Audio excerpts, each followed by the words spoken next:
Step 1, wake up early, gonna rise with the sun. Step 2, get some good, some food in you. Step 3, think real hard about what you wanna be.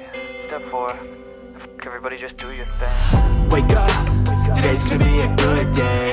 Wake up, today's gonna be a good day. Wake up, today's gonna be a good day. Wake up, today's gonna be a good day. Wake up, today's gonna be a good day. Wake up, today's gonna be a good day. Wake up, today's gonna be a good day. Good morning, my beautiful coffee beans. Don't forget to hit that thumbs up on your way into the I got chat. shit to do, the aftermath of preparation. Good food, good mood, blood in circulation. One step at a time, yeah, that's how you make it. Set a goal you control and the steps you take them. I try to pick one thought, have some concentration. And if I make a mistake, it's called education. I try to do this every day, call it replication. Wake up, today's gonna be a good day. Wake up, today's gonna be a good day. Wake up, today's gonna be a good day. Wake up, today's gonna be a good day. Wake up, today's gonna be a good day. Wake up, today's gonna be a good day. Wake up, today's gonna be a good day. Wake up, today's gonna be a good day. So life ain't easy, yo, I think there's a reason though. Ups and downs, just like every different season, yo. Sometimes I'm high, other times I'm barely breathing, though. I always gotta fight and hide from the demons, yo. Negative thoughts are poison, they rot. Head full of flies, so here come the clouds. They'll never stop unless I can swap all the bad for the good in my head when I'm lost. Yeah, so I'ma fake it till I make it. Positive thoughts are overtaken, I got patience. One day at a time is how you operate a cadence. A flow, you grow, you show yourself a foundation. Stay away from all the shit that causes temptation. I know that I like to do it cause it's sensation. I live my life in my head like a narration. Don't expect greatness, do my best, man, I'll take it. Wake up, today's gonna be a good day. Wake up, today's gonna be a good day. Wake up, today's gonna be a good day. Wake up, today's gonna be a good day. Wake up, today's gonna be a good day. Wake up, today's gonna be a good day. Wake up, today's gonna be a good day. Wake up, today's gonna be a good day. Wake up early, gonna rise with the sun. Step 2, get some good, some food in you. Step 3, think real hard about what you wanna be. Step 4, everybody just do your thing.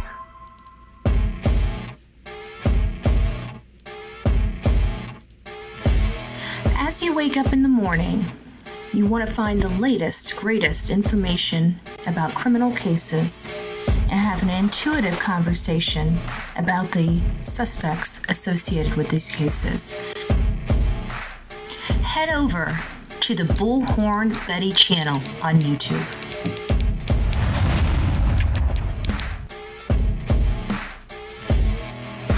Get breaking news right here on the Bullhorn Betty channel.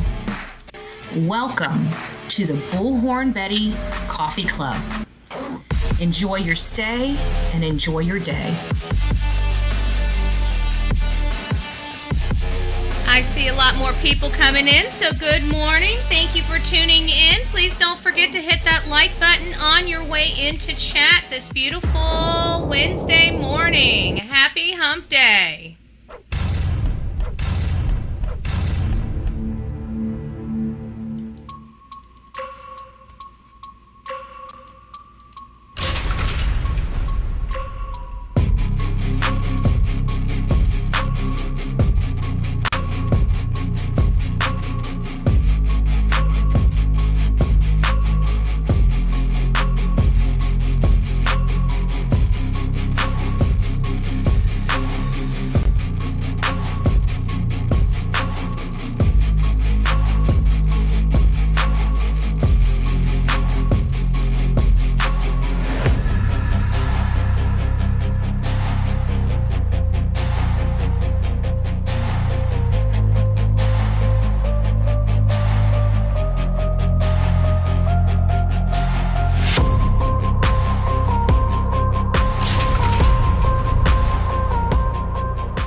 nice to see you guys. guys. It's nice to see you. I'm probably going to have to step away and get some coffee. This is like my second cup. I've been running since about 6:30 this morning. My neighbor's probably not the happiest campers in the world, but it has been raining here in Florida. My grass was out of control, and I couldn't get out there to mow. It's been raining, and when you have rain, it clogs your propellers and stuff like that. And so, long story short, I've been doing all types of stuff around here. I was working all day yesterday with an attorney, the last 2 days with an attorney, and then we had the whole yard. I just went out and got groceries this morning. I just got back. If you guys are wondering where's Bullhorn Betty? I was adulting this morning, okay? And I don't like to adult. I am in a piss poor mood because I have to adult today, okay? Not digging it, all right? Not digging it for a Wednesday. I'm just saying. I don't know about you, but I don't like waking up and saying, oh, what do I want to do today? Oh, yeah, I want to mow the blessed yard. Yay. Yay me. Yay me. But the house chores are done. Now I've got the rest of the day. Everything I had to do here is, outside of cleaning a few things, is now out of the way. So I've got nothing but today to focus on every other bucket of BS I've got to deal with. And so before I had to dive into the bucket of BS I have to deal with, I decided to come over here and feel some love from you guys today. So we've got a few things that we're going to kind of go over. I know you guys are here for the angry, right? The angry part. What in the world is going on? Well, we're putting this stuff together. We're getting some snippets from the FBI. The FBI is telling us we're going to go over the statement again because I was watching the Mob Crew. As you guys know, I came on last night. I was like, my mind was literally running 1,000 miles a minute as I'm reviewing this. And it's like, I knew if I didn't go live, I was going to lose my train of thought. Things were not going to. I'm not going to go back through it. If you haven't watched it, go to last night's. We went over we went over all of the reasons I don't believe the statement from law enforcement. Every single reason, just bullet point. These are the things that we just don't believe. Right? But here on the Bullhorn Betty channel, it's not just about the cases. It's also about informing our audience about a bunch of different stuff. And our audience actually informs each other. So what happens in Bullhorn Betty world, we talk about different cases, and you, the people, are out there on social media, and you guys see something, and you say, this is interesting. And if I think it's interesting, Bullhorn Betty may think it's interesting. So I get those things over here and I review it and I'm like, this is pretty interesting to me. This was obviously interesting to one of my subs that sent it to me. Maybe, just maybe. Oh, and Panda Bear's mom, we're going to have some questions. I got some questions and it'll be before we get to on Devin Lee, because was it Sonia? Is there a change in the date of when he disappeared? Because it looks like he disappeared in the morning at 8:17 or something like that, and that doesn't really bode with the information. But anyways, we'll circle back around to Devlin, because I've got some questions about Devlin that popped up in the last 24 hours in his case. We haven't really, for those that don't understand what Devlin is a missing autistic boy out of Lake Odessa, Michigan. He disappeared. I can't remember the exact date he disappeared just off the top of my head. But the story that I've kind of gotten piecemeal, it just doesn't, it doesn't make sense in my brain. It's something, it just isn't sitting right or easy. And I've said that since Panda Bear's mom, has been in here talking about this case. As soon as I heard just the minimal details, I'm like, something sounds a little hinky with this case, and I can't put my hands on it, but it has something to do with his half-brother or his stepbrother or something like that. And I've never liked, even before I saw a photo of his stepbrother just wasn't hitting all the buttons for me with what I was being told. So then when I saw the actual photo of the stepbrother, I'm like, okay, we got problems. We got some major problems. So I've got some questions for you. We'll dive into that in just, a little bit later, but I do appreciate you keeping his name out there. Oh my gosh, I started a Facebook and 2 hours later, they closed me down forever. So I'm on my phone now. I have to do live videos. It shut down even Tammy Crimes. What in the world are you doing? You need to appeal whatever. That's what I do. I appeal everything. If I'm not doing anything wrong, I'm not doing anything wrong. You know, that's just the way it is. I follow the law. I follow the law on here. I try to do the best I can. But you know, try to follow the rules. So hopefully you're not, but there's just some animals out there that don't like, you know, people's comments on certain topics. I deal with it every single day, and they try to silence you when your comment differs from their comment because they're idiots, right? They're idiots. Oh, your speech trumps my speech. No, we have equal speech, okay? So you sit on your side and you complain on your side, and I'll sit on my side and I'll complain on my side. All right? And you're just going to have to put up with it just like I have to put up with it. I mean, come on. Come on. Kathy, thank you. Kathy gifted a Bullhorn Betty membership. If you received your Bullhorn Betty membership, which it just went to Just Breathe, welcome to this crazy family we call the Coffee Club, i.e. the Insane Asylum. Grab your straitjacket and your padded room and welcome aboard, folks. Welcome aboard. It's nice to see everybody in here. We're just going to go through a few little things here and then we're going to get started. We're not just about the cases either. So I'm going to take a few moments and go over some stuff that I think, again, my audience sent to me. Aw, thank you. Holly reminding us to hit that thumbs up button as you guys are coming in. If you guys wouldn't mind not only hitting the thumbs up button, coming back to chat, letting us know where you're from. Let us know what your weather is. This is a good opportunity for all of us to get our weather forecast for the day. This beautiful Wednesday, September 10th. So hit that like button, come back on in here, tell us where you're from, tell us what the weather like there. I'm from Manatee County. The weather's holding up today, but it's been rainy all week. I've been outside. It looks like rain may be coming in today. So that's where I'm at, but I don't know. And I can't tell you what my temperature is because and I'll tell you what the temperature is here in sunny, cloudy, rainy Florida.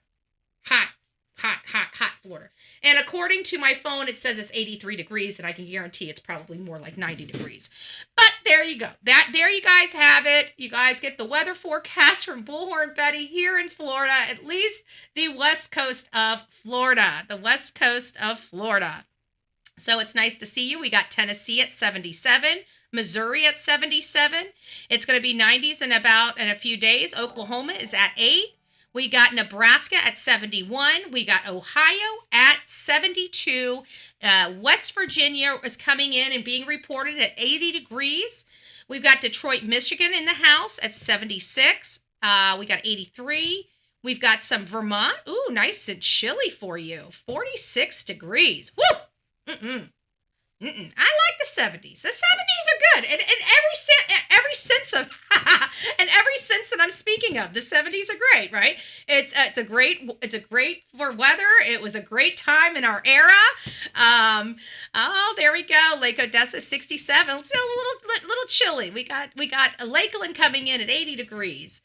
Texas 83. So it looks like some of us down below are a little hotter. We got UK at 19 Celsius. We've got Dublin at 14 Celsius. Woo, that's a little cold, 57. You guys are getting a little chilly out there. Augusta, Maine, 67. Texas, 80. So we've got quite the mixed. Kentucky, 73. Houston, 81. So that's kind of our forecast for right now. So it looks like we're anywhere ranging 73 in Georgia, 60 in Oregon. Norfolk, England is 21 Celsius, still a little chilly. Maryland, 70. Indiana, 73. So very, very good. So that's kind of your temperature if you're somewhere around here. I think Florida's probably the only place that's soggy. I don't know if anybody else is as soggy as we are, but I put my blade at 6 inches because I didn't want to deal with the wet grass, getting my blade all stuck and stuff like that. All right, let's get moved on with this. Thank you guys for all being here. I know we need to get moving because you guys are here for some important tea. But I want you guys, because we are the Bullhorn Betty channel, We are the Bullhorn Betty channel, and 2 million children every year get kidnapped. And you see that lady right there. This is for demonstration purposes. This obviously didn't really happen. This child is perfectly safe. But notice one thing. Good mom, child next to her, and what is she doing? She is on her cell phone in a store. Guys, when you have your children in these public places, it is time for you to unplug. Okay? We don't want you being the next victim on the Bullhorn Betty channel. So we're not here just about, law and order. We're here about educating and letting people know what is going on out there in the big, ugly world. Okay? We are prey to somebody. Okay? Eat or be eaten. Okay? This is the new place. This is where we're at. We've got to protect ourselves. Okay? Put a plug in those phones. Those phones need to be in your purse when you're in public with your child. Now, I want to show you just how easy this is, folks. This is scary shiznit. Okay? Mommies, daddies, wake up. It is Wednesday and you need to be paying attention. So if you are not paying attention, if you are doing something, you might want to come to your screen because you need to see this. Let me get this hinky. There we go. Here we go. I want you guys to see. I did turn off the volume. I didn't know if the volume would, the music behind here. We don't need the music for you guys to see what's going on here, but I want you to see. That easy. Did you guys see that? That easy. That easy. And by the time you are done, they are gone. Do you see these helpful hints? Start pulling these strips in their shoes. Start putting something on them. Okay? It's just that easy. When you're not paying attention and you are the prey and don't even realize it. That's how quickly it happens. And by the time anybody notices it, you've got yourself a big heartbreaking problem. Just that quick. So this is an advisory for all of our parents out there. We all do it, right? We all do it. We were just talking yesterday because we heard about Liam King. Liam King was a 7-year-old nonverbal autistic child that disappeared. He was found in a pond and, the conversation was, of course, right? Of course, this is preventable. It was definitely, without a doubt, preventable. But, parents make mistakes. And somebody even, I think it was Sammy, is in here. And, she's kind of course we all are. We don't ever want anything to happen to our children, especially, but we all do it. This person could be looking at their grocery list. We put our grocery lists on our phones this day and age. You see what I'm saying? So maybe some best practices is start teaching your child to touch you, right? When they're walking, hold your back pocket, hold your front pocket, right? Have your keys I have long key. If you ever see me, I have my keychain. It goes around my neck.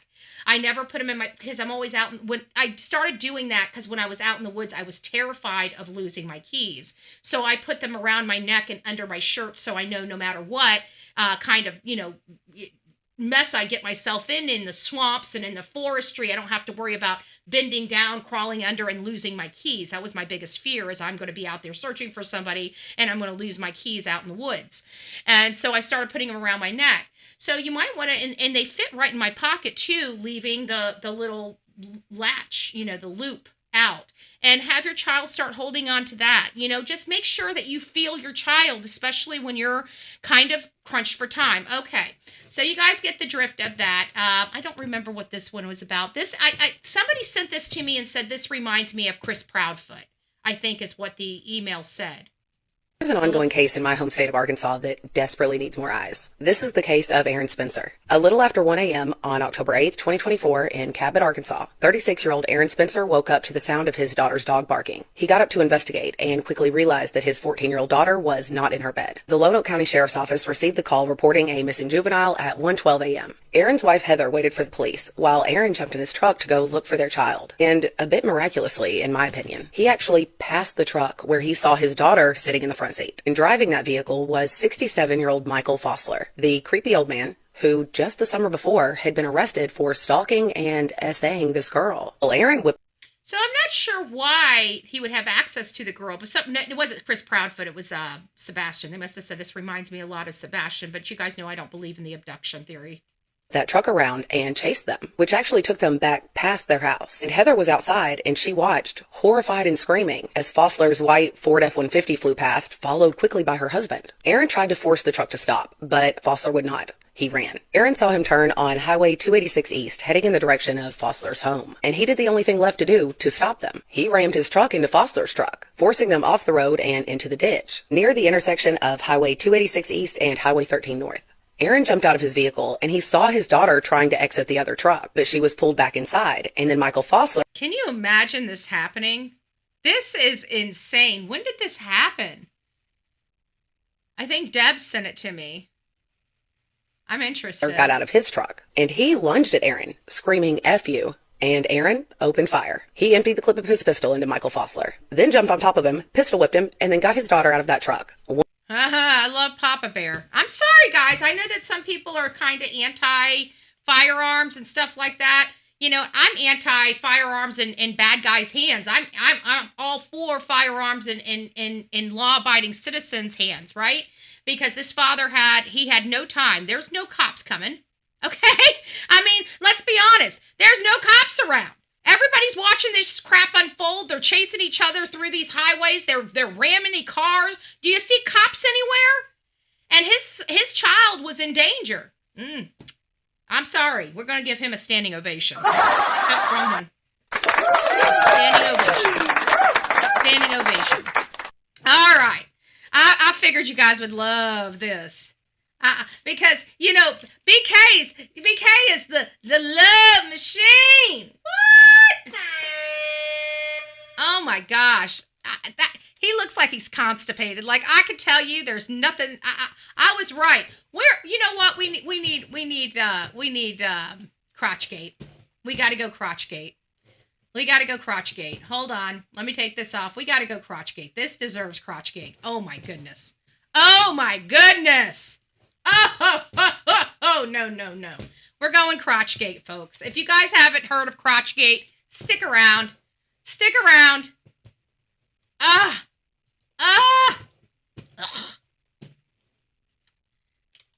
Okay, crotch. Okay.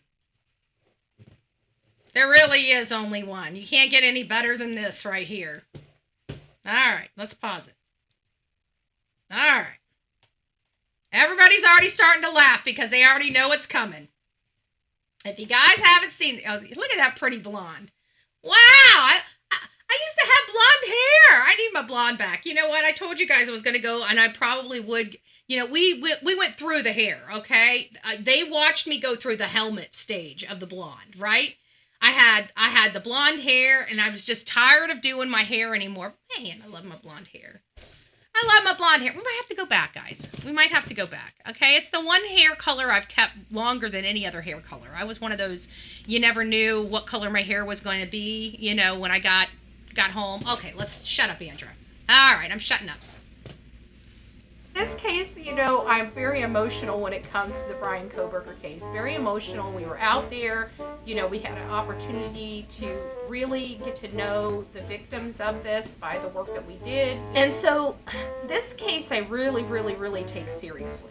But there are just some things that I'm just like, Melanie. You've got to be joking me. Like, you have got to be stinking joking me. Are you joking me right now? So Brian Kohberger's claims, media are focusing on his crotch. I can promise you. They're probably taking the cameras off your face because you've been complaining about it being in your face. And there's only so many things that they can focus on. Just saying.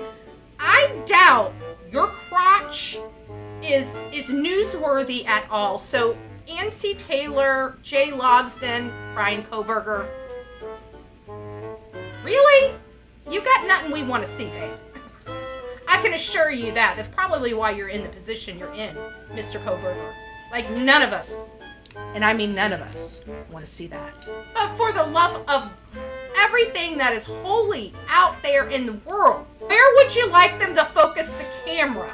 I mean, how picky are we going to be about this? So it's focusing primarily on his face. Now it's not that. Now I guess all these thumbnails out there on the streets of YouTube and abroad must be, you know, having these crotch shot. The people here on social media, we don't care about his crotch. Maybe I need to become a content creator and quit my day job. Brian Koberger recently argued that cameras in court are focusing too much on their client's crotch and should be removed from future hearings, including a claim that some cameras have been targeting his fly. Mr. Koberger is entitled to defend himself against capital criminal charges without cameras focused on his fly. How can you keep a straight face? Social media post that appears at page 3 of his motion. No photographs or camera coverage focused on Mr. Koberger's fly. This is the funniest shit I have ever heard in a case in my life. OMG. I'm wondering if I should intervene in the court hearing. But should we be intervening so we can focus on his crotch? Now, no matter what. Every time he walks in, our eyes are going to go directly to his crotch. He's going to walk in, watch. I guarantee it. We're going to be on crotch watch now. Crotchgate? Should we call it Crotchgate? Crotchgate 2023? We have to give props to mainstream media because I really don't know how they keep a straight face. We're going to be on crotch watch now. There you guys have it. Crotch watch. Crotch watch. Okay. Now, I don't know about you. What other ones do we have? Oh, we did have they did have the, got the firing squad back in Idaho to help, so we just, I thought you guys would enjoy these. I thought, with it being Wednesday and all, I just thought, you guys would like, oh, you guys want to get down with 214? Come on. Oh, you wussies. Oh, come on. You don't want to kiss that? Come on, you guys, come on, tell me. He's a love machine. What? Busy mom. Happy hump day. Happy hump day, y'all. All right, I'm not going to torture you guys anymore. All right, I'm not going to torture you anymore. I'm just not going to torture you anymore. All right, there's our fun. Now it's time to get down to brass tacks, okay? Now we're going to be diving in. So I'm Bullhorn Betty. This is the Bullhorn Betty channel. We cover true crime. We're covering 2 major cases today. One is obviously some updates on Emmanuel Haro, poor precious little 7-month-old baby that was abused severely to death by mommy and daddy. And daddy has been convicted of doing this to another child that was 10 weeks old, and she survived, but she's not there. She's very, very, she can feel, but everything else, she's beautiful, but she's not there. She's only using about 3% of her brain. She's a vegetable, okay? And that is what her father did to her. And that's after her mother abused her in the womb. So, it's just a sad, sad case. But I gotta tell you, there are some just, like, boo-boo, you done hit your freaking head. Like, what in the ever-loving moo-foo do you think you are? Not only interjecting, but, in all fairness, I kind of did the same, but at least Don Wells knew me. He knew Bullhorn Betty. He knew what I looked like. When I wanted to go visit him, he said no. But he knew me. He knew what I was coming there for, right? He knew what I was coming there for. So you can imagine my absolute frustration when some bonehead decides to say, hey, I know you don't know me, but I want to go speak to Rebecca, right? I want to go speak to Rebecca. Like, the chick doesn't know you. Don Wells would have said, I ain't talking to her, but he knows me. And he knew I was trying to talk to him. And I've been trying to interview him. Like, so I don't think even Bullhorn Betty would be this brazen, but I don't know. I don't know. When it comes to our kids, I do some whatever I can do that's lawful and legal. I do. So, I don't want to come down on her too much. But this doesn't seem like she's wanting to find out information. It seems like she's obsessed with the case and obsessed with Rebecca. And you will understand this once you see it, but I was like literally floored. Like when I go in to speak to somebody, I'm going in there to interview them. I'm going in there to get statements for the record that are going to be published to the internet in an article, the interview being sold to another news organization. Like I have a purpose of being there, right? I'm not going there to say, oh my God, I almost touched her. Like what the flip is wrong with you? Hey, Mike. It's good to see ya. Flying high on Wednesday. Ooh, ooh, ooh. So you guys know me. I do epic stuff. I've been doing epic stuff for years. It's pretty much, why a lot of people paid attention to me, in front of Gabby Petito's. But even before that, I was doing stuff in the streets. I was doing all kinds of stuff politically and otherwise. I was always in the news somewhere, somehow, doing something, right? That's been my life for the last decade. And, it was just one of these things like, I didn't feel like it came from a good place. Just not a good place. So I'm going to let you guys see this, and you guys decide for yourself. No hate to this lady. I'm not trying to drag her or anything. But when I came across it, I'm just like I thought she had an appointment, like she was going to interview them. And then when she gets to the end of her commentary, I'm like, you did what? I'm just saying, I'm an average Joe. Oh, hey, motive means opportunity. It's nice to see you. I'm like, what? Dude, I'm gonna this is like 4.5 minutes. I'm not going to make you watch the whole 4.5 minutes. But here it is, okay? How today's visit with Rebecca Haro went. Like, I'm thinking, okay, she must know. Oh, you guys can't see it. Hold on, let me put it on here. I'm thinking, okay, she must know her. She must have known her from, the neighborhood or something like that. Because the way she talks at the beginning, I got to go grab a Subway. Hey, unicorn, you got to share. We need about 296 of them, please. Okay, just all different varieties. And we'll just take one and pass it around. We'll just take one and pass it around. But I'm sitting here thinking, and you know what? I mean, to be honest with you, I would if I had a purpose, I would probably go there. But I just listen to her. She acts like she knows her. And then you get to the freaking end of this. Oh no, 302, please. 302. Just call them up. Tell them variety. Just get us a variety of 6 inches or footlongs. We'll cut it in half for you. We'll do 151 footlongs, and we'll cut them in half and pass half around. I think half's good enough.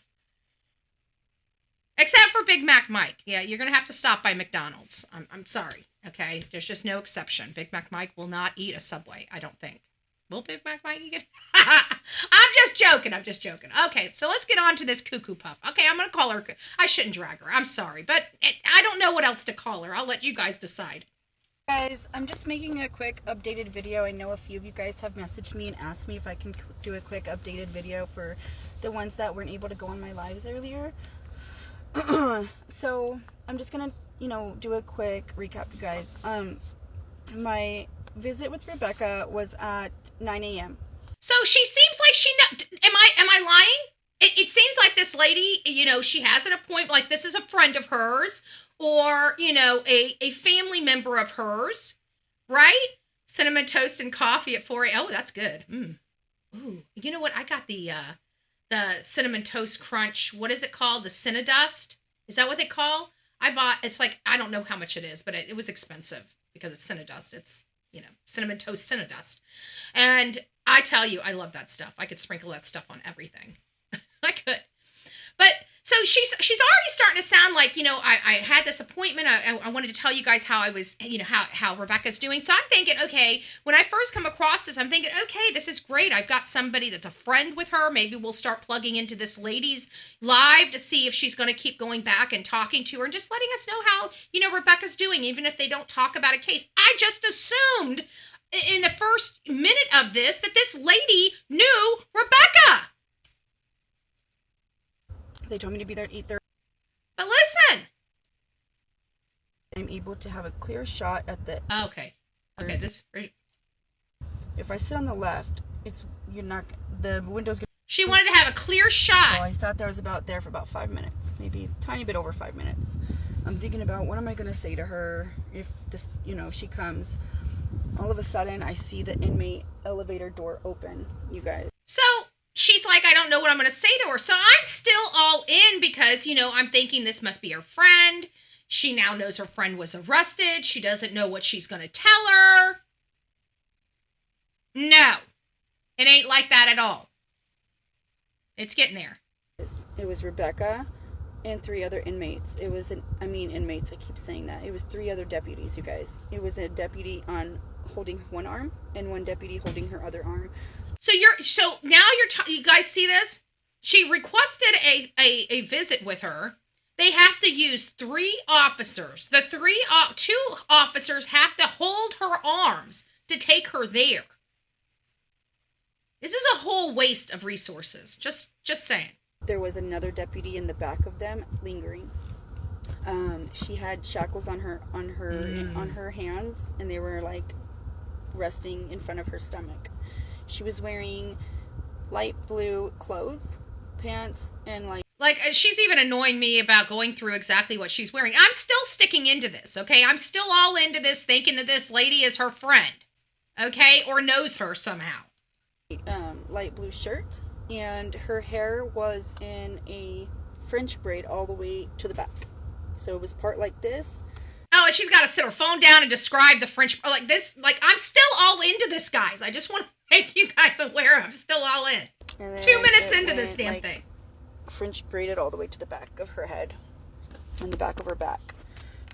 She did not have bruises on her face. She had no bruises, no black eyes. She actually looked very revived. She doesn't look like her face is swollen, like she's been crying. She's not tired. She looks like she's refreshed actually. She looked really eager to go to the visit, you guys. She looked very eager. And as soon as she seen my face, she realized she didn't know me. She looked at me. She looked at the deputy. She looked at me. She looked at the deputy and said, I don't know her. The deputy seemed very confused, and he looked and said, huh? And she said, I don't know her. And then he looked at me and said, who are you here for? And I said, Rebecca. And I pointed at her. I said, her, Rebecca. She looked at me again, and she even squinted and kind of like leaned in a little bit to look at me again. And I'm like this.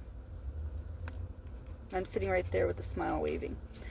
And the deputy goes, who are you here for? I go, Rebecca. And she goes, I don't want to talk to her. And he goes, she doesn't want to talk to you, ma'am. I go, okay.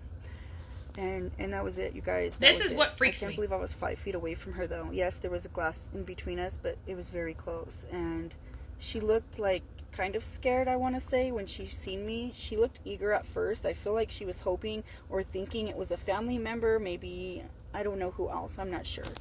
But that's what happened, you guys. I really... That's just, I don't know. What are your thoughts? Like, that kind of, it creeps me. I don't know. I don't think I would have done that if the person didn't know me. I would have wrote them first, found out if they would be willing to, because I've wrote people in prison before to see if they would speak to me. I mean, I had a guy call on the Idaho 4 when we were recording for the Idaho 4 documentary. There was a guy that was talking about a third party. Now, granted, I didn't believe a crap he said, but I reached out to him by message first. I sent him not an email. I sent him a written correspondent that Todd what is his name? No, not Todd. What was his, Colehep. Todd Colehep. Jonathan wrote him, and he responded to me and was willing to meet with me or have a conversation with me over the phone. Don Wells is the only one, but he knew me. It wasn't like he had no idea who I was. You know, I'm not just going up there popping in and saying, hey, will you be my freaking pen pal? So, I mean, yes, I can see where I would do something similar to this, but not like this. Just show up, waste a whole bunch of people's time to speak with somebody so I can say, oh my God, I was within 5 feet of her. And it's just, I don't know. It seemed weird. Okay. It seemed weird. So, I don't know how you guys feel about it, but I thought I would throw it out there. I think this lady, she just wanted to see Rebecca. Oh, okay. But we're going to listen to this. You guys know I really like this girl. She's not a girl. I call her a kid. I call her, you know, she's not a kid. She's not a child. She's an adult. I think she even has kids. I think she has a job and she has car payments for everything that's holy. But I like her. I really do. She's just sweet. She resonates with me. So she's giving us some updates that we already pretty much know about, but there was something kind of I think it's about 2 minutes in, that I wanted you to hear about, and I can't remember what it is, but I know we're not listening to the whole 7 minutes. And then we're going to get on to Sebastian Rogers, which is what most of you guys are here for. Hey, Tanya. Good morning. Good morning, Rose. It's nice to see you. I listened to her before. I like her too. Yeah. Isn't it crazy? She looks exactly... I never even thought of it like that. But yeah, she does have some features. She does, Gretchen. You're right. Desperate for... Yeah, something like that. I mean, I don't know. It just rubbed... I don't know. Maybe it just rubbed me the wrong way a little bit. I don't know why, but it just did. I think it's because...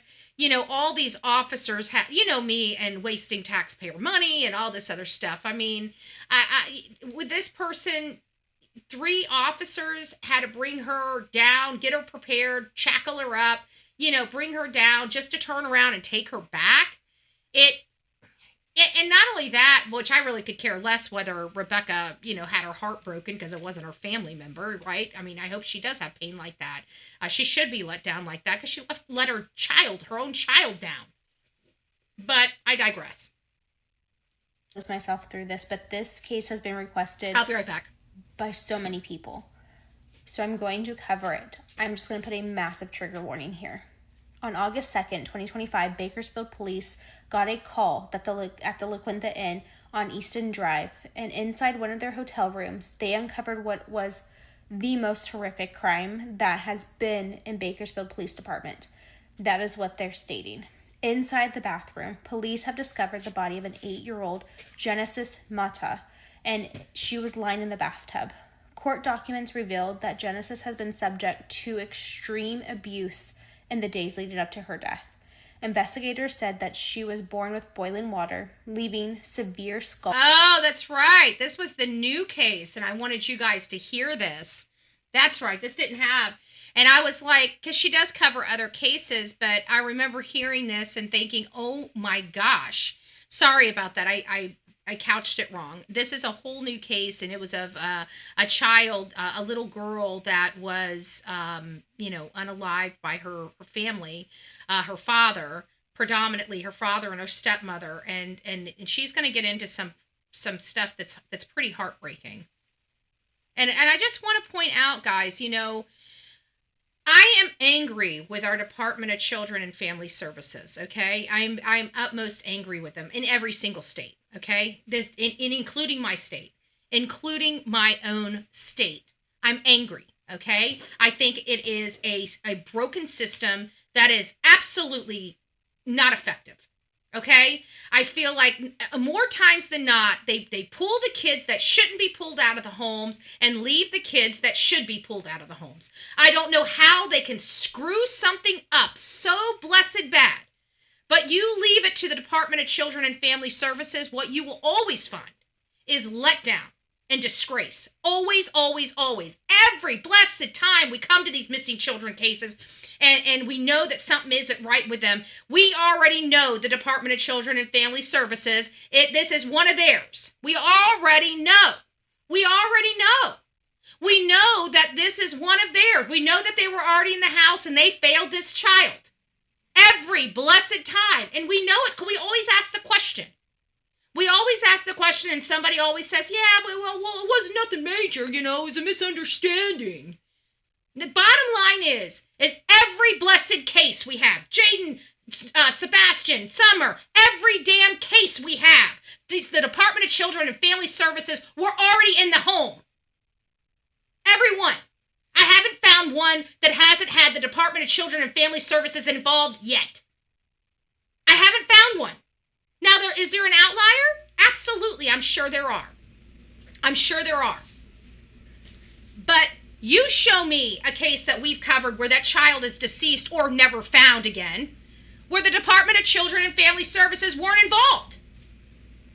You're not going to be able to do it. It's going to be very few and far between if you do find one. It's very, very, very upsetting to me. And this is another one where the Department of Children and Family Services were involved. These children were covered in bruises, all of them. Covered. There is no way in the world any Department of Children and Family Services, anyone that actually gives a damn about children, okay? Let me remove it, okay? Whatever social worker, if they actually had a heart and gave a damn about children, would have removed these two children. I am so sick of the failures. I'm angry. I've been going on tirades for weeks on X at this point. We're already in our third week. I'm over it. I'm over it. I'm over it. I'm over it. And I hope many of you guys are over it too. Get on X and just, be done. I'm sorry. I'm not sorry. I'm done pussyfooting around. I'm done, saddling the fence. Okay? We've got big problems here, and I'm sick and tired of running these cases on my channel. I'm tired. We spend lots and lots of money for our children because we care. And we're giving that responsibility to people that we want to trust that keep over and over and over again letting us down, taking our flipping money, taking our taxpayer money, and not delivering the results we're paying for. Over and over and over again. This is not good. This is another one that was preventable. We're talking about, Liam and the negligence, even though it was an accidental negligence, in my opinion. There is always, when there's something preventable, there's always negligence involved. Otherwise, the accident would not have happened. But we can't keep saying that these are mistakes when they keep repeating themselves, right? And these are repeated mistakes.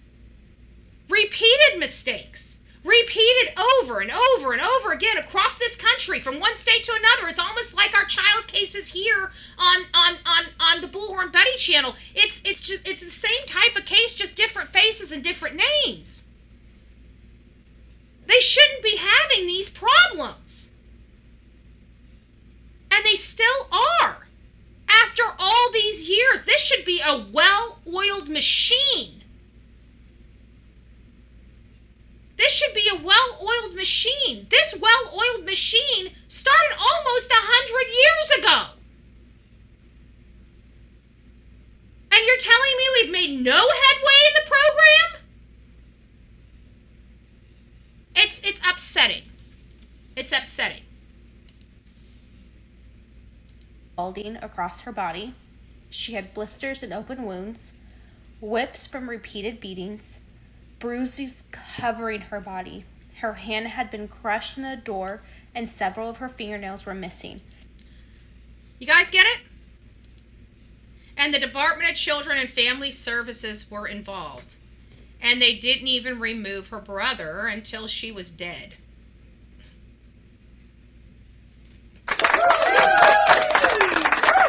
Thank you, the Department of Children and Family Services, for another dead baby. We appreciate it. We as America appreciate you choosing to let these animals keep their kids when they're blessed animals. They're praying mantises. Don't tell me they didn't have enough evidence to pull these kids. This abuse didn't start the day that she was found with scalding water, deceased. This happened a long time before that. More training.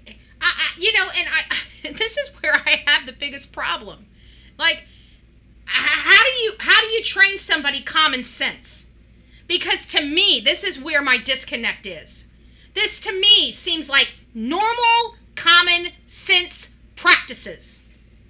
So if we need more training, obviously we have people that don't use their noggins. Okay? That's the problem I'm having. We don't have like this. How do you train common sense into somebody? To me, this is common sense. This is not bad training. This is just people that don't know what the hell they're doing. I don't know if you can train common sense into them. You see somebody covered in bruises, you take the child out of the home. It's just that simple. It's just that simple. Why do you think that whenever we here in Florida, if you have a wife and a man in a fight, why do you think everybody goes to jail? Because you got to separate them. Yet with our children, our most vulnerable, you see abuse and you're like, we'll leave them here. But you won't even leave the adult there if it got to that point. You'd throw them both in jail if they were adults, but for some reason in our family courts, we keep our children in the blessed homes that the abuse is in. I would think there would be more stringent arrests when children are present and involved versus just adults. The more you know. The more you know. It's frustrating. These babies deserve to live. When is our government going to catch up with the will of the public at large? It's frustrating. If you guys don't know, we're the loudest show on YouTube, so if you guys are like, why are you screaming at me? Welcome to the Bullhorn Betty channel. Turn your volume down, okay? Turn your volume down. I'm not turning myself down. It don't work like that. It don't work like that. No critical thinking skills as taught with a Chromebook, an iPad. Yeah. And what about these? And let's put this into perspective. Let's take Jake Harrow, right? Jake Harrow, for example. He has a counselor, right? Book smart counselor. This is where I have a problem with all these PhDs telling us that they have never had a problem in their life, never had a drug problem, an alcohol problem, came from a great home. You can't teach the kind of skills you need. Okay? I loathe psychologists and counselors that have never had to pull their ass out of a problem in their life. I loathe them. Okay? If I'm going to a counselor for drug rehabilitation, I want to know that counselor has had a drug problem and has overcome that drug problem. Right? That's what I want. If somebody is a violent MFer that's overcome being a violent MFer, that's the person that should be teaching the class for the violent folks. Not some woman or man that has a PhD next to their hand, their name, that has never even been in a fight before. What information would they have? They don't know what the hell they're talking about. Unless there's just some things in this world a book cannot teach you. And so what we need in the Department of Children and Family Services is more people that have been in the system. That's who needs to be running that. The people that know the failures inside and out and want to change them. Not some hoity-toity, college-educated, dumb, just saying, that doesn't know their ass from their elbow. That makes ridiculous, rules and procedures, and you're like, the hell is this? That's what we need. You want to change the Department of Children and Family Services? Put some of the children in there that came from the system. You'll find a system turned around really, really quickly. I guarantee it. I guarantee it. Somebody that has survived the system. That's who needs to be there. That's who needs to be there. Not some hoity-toity, book-smart, snooty, Oh, come on now. That ain't even bullshit. That's horse shit. Just saying. Just saying. So, as you see behind me, this is another case where the Department of Children and Family Services failed. Failed. 5 different occasions. Failed. So, Sebastian Rogers was 15 years old at the time he disappeared on February 26, 2024. He was out the day before on February 25th, which was a Sunday, with only his mother. Earlier that day, allegedly, they went out with some family to BJ's, which is a whole food type of store. It had just opened. It was trying to get new membership in so people could kind of come for like a open house type of scenario there at the BJ's. And it sounds like after that, they took their snacks, went home, and put them away. We don't know how long they were at home. But later that afternoon, they decided to go to a bowling alley called Strikes and Spears. We were told that there was league playing, so they couldn't get a lane, and they decided to play video games. And after, playing video games for a little bit, they decided to go ahead and head over to the Texas Roadhouse, the infamous Texas Roadhouse video. After eating dinner, they proceed home. And sometime between the time that they arrived home and the time that Katie woke up in the morning, Sebastian disappeared. Now, I say it like that because according to Katie, she wants us to believe that Sebastian was in his room and sleeping or messing around until around 10:30 or 11. And I don't believe that at all. I believe something happened that triggered Katie to call Chris Proudfoot. Now that we have new information out from at night, it is kind of putting a big question mark on the Strikes and Spares. We knew when we finally got the Texas Roadhouse video back in, I believe they released it, they started releasing some of it back in early December, right before Christmas. And we could start seeing Katie's behavior and Sebastian's for that matter. And many people noticed the timidness of Sebastian. There was just something that that didn't appear right. And that was observed after his father saw it. That was the proof of life that months earlier, law enforcement sat his father down to show him. And one of the things that his father noticed right away is that Sebastian didn't appear to be a happy person. Something appeared to be wrong with him. We don't know what it is, but we're learning that Strike and Spares visit, the bowling alley visit, may not be what we have been told for all of this time.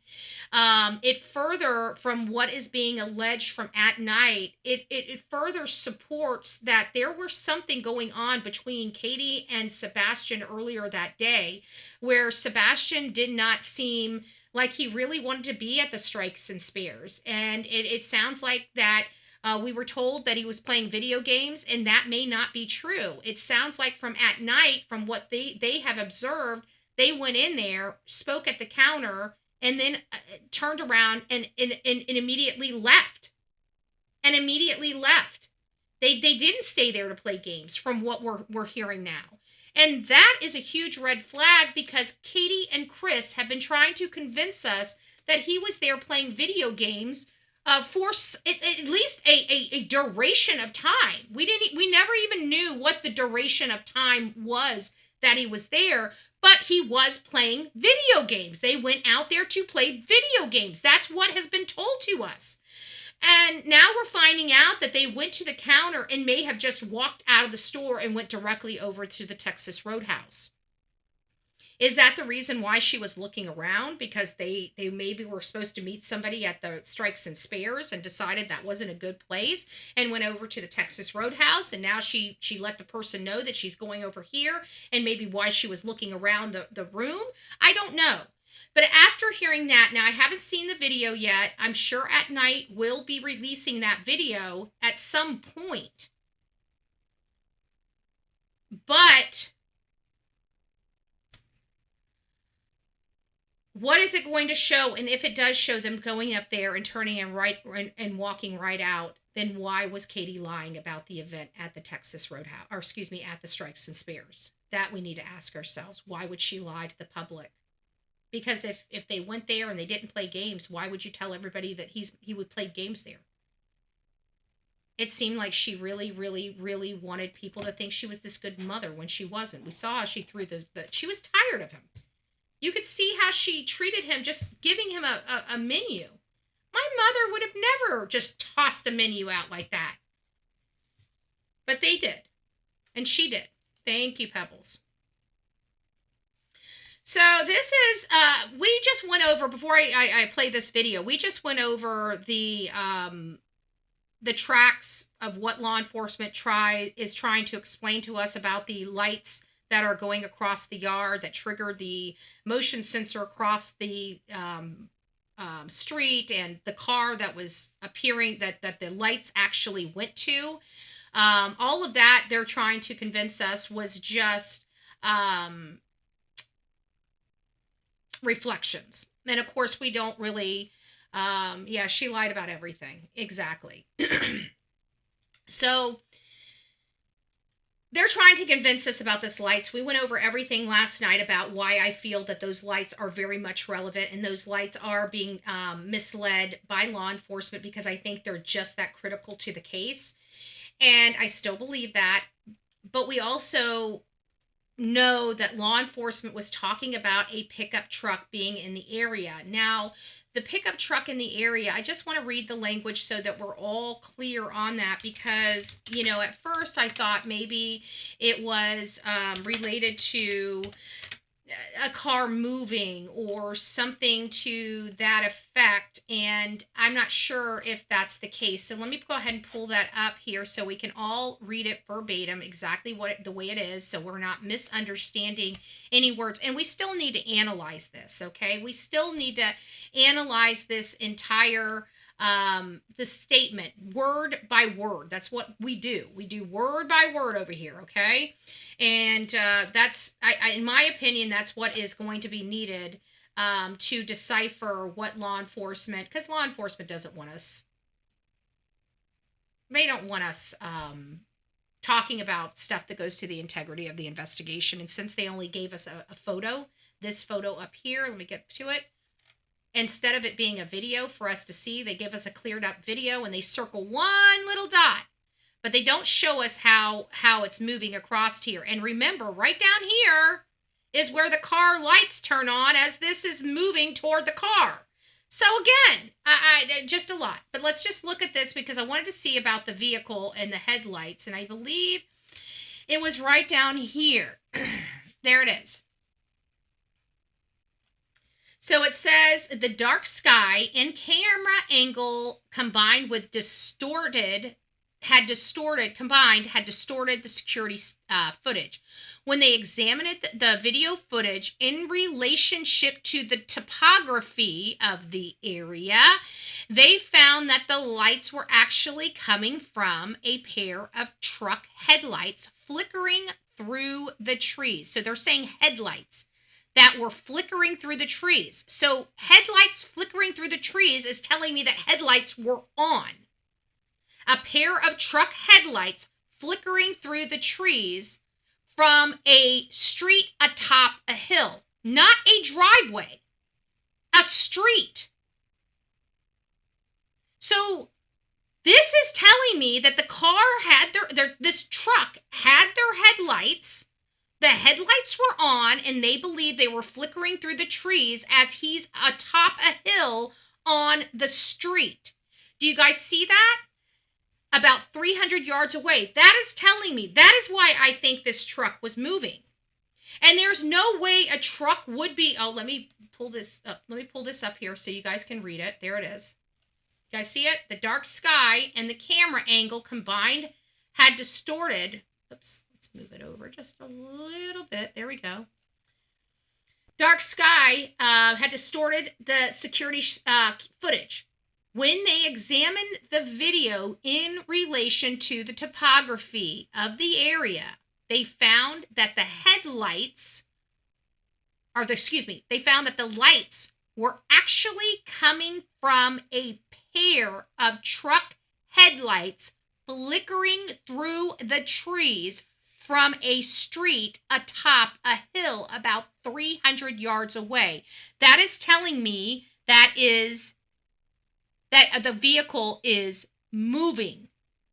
So we have, if all else fails, we have a pickup truck on the next street over that law enforcement has now confirmed beyond a shadow of a doubt that there was a vehicle, it was a pickup truck, and that pickup truck was moving because the headlights of that pickup truck were flickering through the foliage as it's driving down the street. But they say it was when it was on the atop of the hill on the street as it's coming down. The problem is the video with the lights is 1 minute and 30 some odd seconds long. There is no way it even takes you 1 minute and 30 seconds to go from the front, from Long Hollow Pike onto Honeysuckle, drive all the way down to Honeysuckle, turn your car around, drive all the way back to Long Hollow Pike. You could do that probably 5 or 6 different times in the matter of 1 minute and 30 seconds, 30 some odd seconds. So how are they going to justify this flickering of a light happening and moving? Because they're saying the vehicle's moving. It's from the headlights atop of the street, or it's on the street atop a hill. So it would have to be moving in order to be flickering through the trees. And it would have to be flickering through the trees for 1 minute and 30 seconds and moving 1 minute and 30 seconds to make those reflections on the camera or distort the footage. 1 minute and 30 seconds. It's not a garbage truck. They said it's a pickup. A pair of truck headlights, not garbage truck. I'm pretty sure if they wanted to say garbage truck, they would have put garbage truck in there. I'm very familiar. That's why I come back in here. I read all the words because the words matter in press conferences, because I personally know how many hands a press conference goes through, or a press release goes through. It goes through a lot of hands.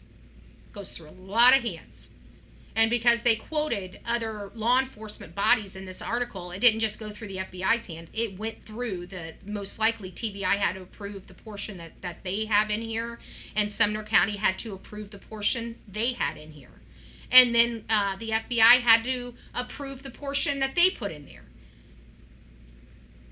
Look up garbage truck pickup days. It's Wednesday for that area. Oh, no, it's Tuesday. It was confirmed Tuesday for their community. Or, excuse me, Monday for their community. Not Tuesday. Tuesday was the construction area. They were picked up on Tuesday because the people that pick up the garbage in that specific community comes on Monday, and the one over on the next one comes on Tuesday. I don't know why. I don't think they have the same type of pickup dynamic that I have here in, like, we don't have anything to do with our trash pickups. I mean, we go down to the BOCC and vote on it, but we don't have, they contract everything. They add it to our water bill. We pay for our waste management monthly on our water bill. We have no control over it. We don't have to try to hunt down, who's going to pick up our garbage, or have 15 million different garbage haulers in our county. We use one place. We negotiate with one place, and everybody, and the fee is split based on your weight. So I agree, he may have had his truck there. Well, I do believe he did. So now that we got that out of the way, I'm going to get back to what I'm going over here. So I truly don't believe that that this particular truck, if the truck was there, we now confirmed a truck was moving in the area. Chris Proudfoot owns a truck. I'm interested in who all was moving around between 3 and 4 o'clock in the morning over on the next street from where a boy disappeared from. That is very, very critical to me now that law enforcement has acknowledged a vehicle, a truck, a pickup truck itself was moving on a street over that dead ends. I have questions. Because I've been looking for a pickup truck. Just saying. I've been looking for a pickup truck.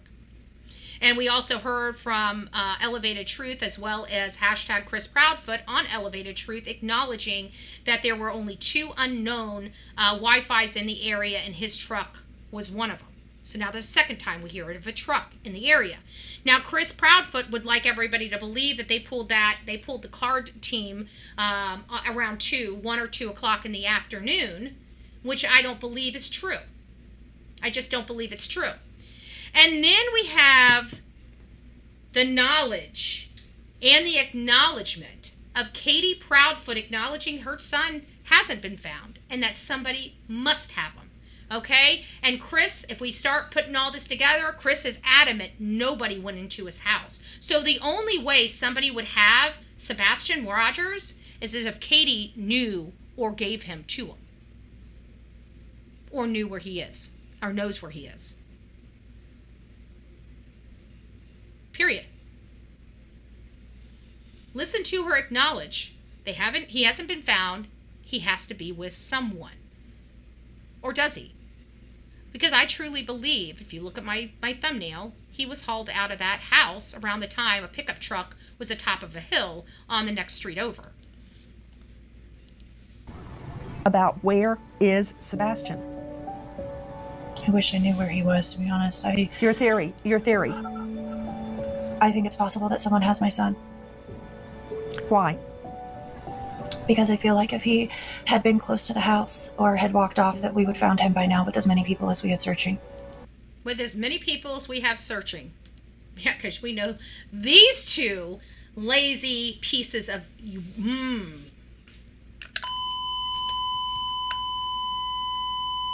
wouldn't get off there to do anything for their son. Because they are just rotten of...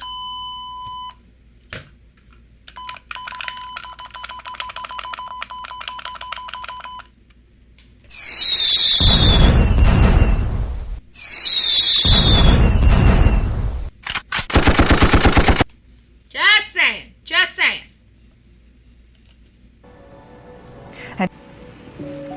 You say that you like the memories that you have and that you say you're not done creating memories of Sebastian. I'm like, I'm not. So you think he's still alive? 5-letter word I did not say. But of course my son is alive. He's missing. Doing this grievance course. Oh, wow. So it's got a workbook and a journal and there's videos and we're fixing to start getting into this grievance course. Sure. And I told Ken, I said, maybe we should do this. I said, regardless of the outcome. Yeah. I said, we're always grieving. Yeah. Says the man that stole every single animal this child's had. Says the man that every time anything horrible that has happened to this child has been under this piece of shit's watch. Let's go on to, he just spent $500 for a lizard after taking all the reptiles away from Sebastian. Now he's ready to have reptiles back and get on with his life. He is... Liar, liar, pants on fire. L-I-A-R, you a liar. The lie detector test determined you are a liar.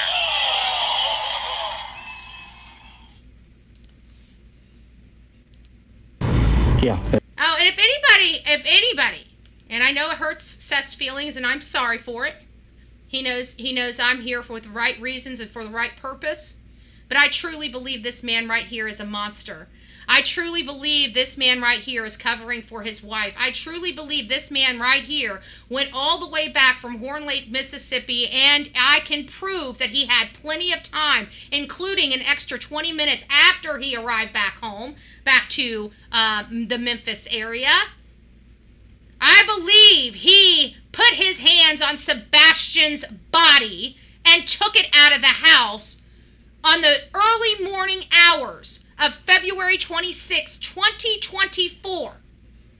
He's had every opportunity to produce everything, and he's chose not to. He's chose not to go out and search. He's chose to belittle Sebastian. He's chose to belittle everybody that's ever truly tried to help find Sebastian. He mocks his father. He beat this child. He smacked him in his face. He sprayed him with water. He called him an artard. This is not the father of the year. This is an abuser that abuses women and abuses children. Prove me wrong. Allegedly and in my opinion. Suck it.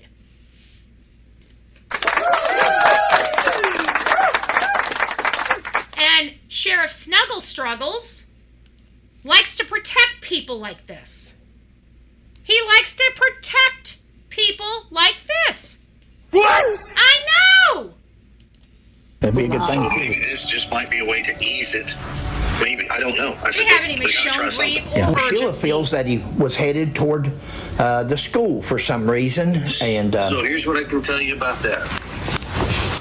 Around the school, so between the high school, elementary, and the middle school, there's 400. Isn't it funny? Like, he can be so, he can express and explain with specificity everything like this, the school, everything, but can't specify where he was, can't specify where he was since the beginning of February, or when it took us over a year to find out when the last day he saw Sebastian. And I'm sure he didn't know. He couldn't say anything on the record because he wasn't done playing and fluffing his timeline to try to prove he was not here, that he was just sleeping in bed all by himself. Never mind his little ho-ho-ho there in Memphis. Ho-ho-ho in Memphis. This man was at bars picking up on women. Ho-ho-hos.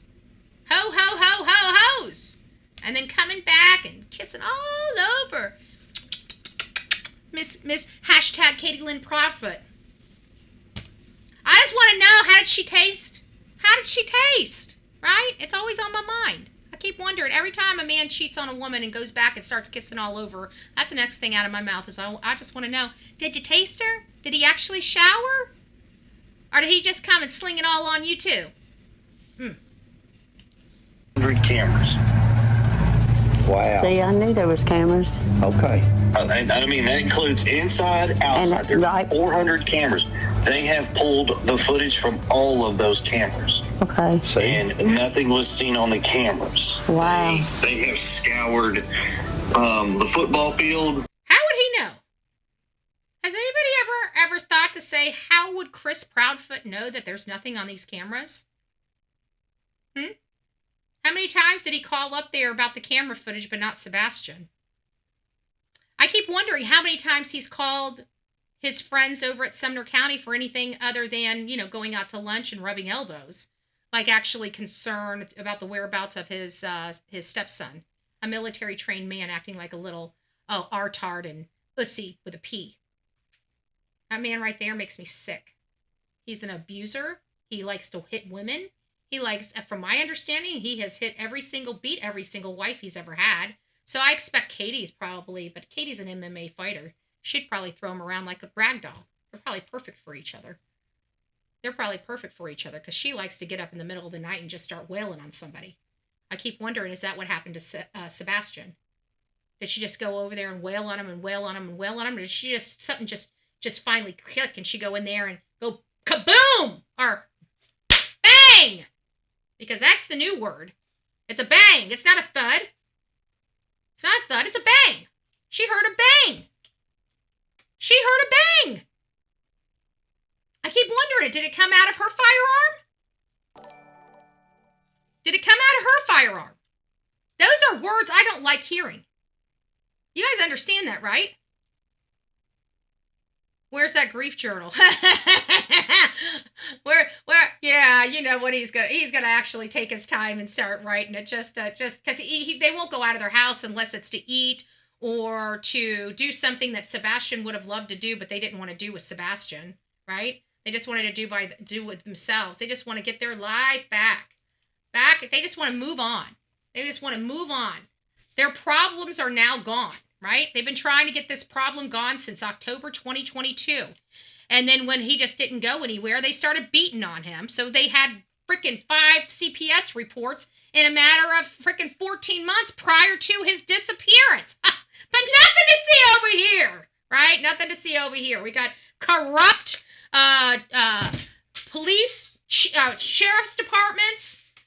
We have corrupt sheriffs that actually think that they don't serve all the people, just their voters. How did that work out for you there, Sheriff Snuggle Struggles? How was that $200 million gone? Poof, like that. How did you like that? Hopefully you can rely. Hopefully now you can rely on those voters, okay? Because you didn't need none of us. So, you know, just desserts and all. Just desserts and all. Just saying. Yeah. Back behind the football field, there was a field. And of course, I'm native to that area. Sure. So I actually went to Beach Elementary when I was a little kid. Wow. Yeah. All right, we got some historical information. Beach Elementary. Write that down. Elementary. What? He just can't stop telling on himself, can he? All right, well, we got that. So, I mean, like I said, there's not very much in that area that somebody's like, well, I'm over here. I'm like, yeah, I can tell you're over next to so-and-so's house. Yeah. They must make a lot of money out here. Yeah, they need more. They need more money. Yeah. They're not doing anything. Right. Placing cameras that are out. Why is it that there is a person that lives in this community? All right, let's think about this. The average Joe does not know where all your license plate readers are. All right? I don't know where they are in Clarksville or Davidson County. I live in Clarksville, work in Davidson County. And the deputy sheriff, and yet I don't know where all the license plates readers are. Why? So how in the world, he brings up a valid point. So how in the world did Chris Proudfoot, hashtag Chris Proudfoot, want to use those lethal hashtags? Hashtag Chris Proudfoot, hashtag Chris Proudfoot, hashtag Chris Proudfoot, Sumner County, I'm in Florida, come arrest me. Good gracious. Good gracious. So he makes a valid point, though. Does he not? Does he not? How did Chris know where all of the license... I am mega involved. Excuse me, MAGA involved with my community. All right? I am absolutely 100% involved in my community. I don't even know where ours are. Okay? I'm law and order. When I have a problem, I go up and start screaming at my politicians in the public. You know? I'm on camera. I'm screaming at them. I'm telling them how about themselves, right? I don't know where our cameras are. I don't know where our cameras are, y'all. And you guys know I am absolutely involved in my politics, in my decision making in this county. I help push funding through for my sheriff's office. Every time I know that there's funding, I'm always there supporting funding for my sheriff. How in the flip does Chris Proudfoot know where these things are? And when did he learn of these things? Was it before or after Sebastian disappeared? Was it shortly before, or was it back in 2022? Has this been a plan for some time, and they are just to their wits' end, right? And they are just done. They feel like they're going to be stuck with this kid for the rest of their life. They just want him gone, right? Katie never really cared for him. I mean, hell, she didn't even mind leaving him alone to get AR'd like her. Right? Like mother, like son? Needed to have a pair? You sick. Asking for a few thousand people over here. But that is a valid point. So now we have a truck moving in the area, a pickup truck moving in the area that law enforcement, that the FBI has now acknowledged. We have a vehicle moving in the area at the time Sebastian disappeared. We have flashlights coming out of the side of their house, which clearly appears to have holding something large in that hand. And we've got law enforcement telling us, there's nothing to see over here. Okay. Yeah, I'm not buying it. Because I'm not out to look for, get around that. If I do something and I get caught, I get caught. If I'm speeding or I run a stop sign or a red light, they can't stay on the plate. Guess what? Yep. What kind of person knows where all of them are? That's what I want to know. What kind of person turns around and tells people the video cameras in this location are down. Yeah. They've been down for a couple years. Cameras have been down for a couple years. How in the world would he know what cameras have been down? Y'all? He knew cameras were down for a couple years? Make that make sense. Creep alert. Creep alert. Somebody that researches where the cameras are. Mr. Know-It-All. Yeah. Way to go, Christopher Proudfoot. Yep. You know where all the license plate readers are. Well, where's my son? Yeah. Amen. Amen. That is an angry papa. That is an angry papa. That is an angry papa right there. That is not somebody that did something to their son. That is an angry dad that wants to know where the hell his son is. That is an don't mess with me face. Those are the types of faces we want on our parents. Right there. Okay? That's the type of face we want on our parents. When we see that type of face on our parents, and we hear that the urgency in their voice, the demand in their voice, the F you, get the hell out of my way, do your blessed job in their voice, those are the people we know are fighting for their children. Not the ones that are going out ready to get on with their life and just ready to take the grief course and act like we've done everything we can.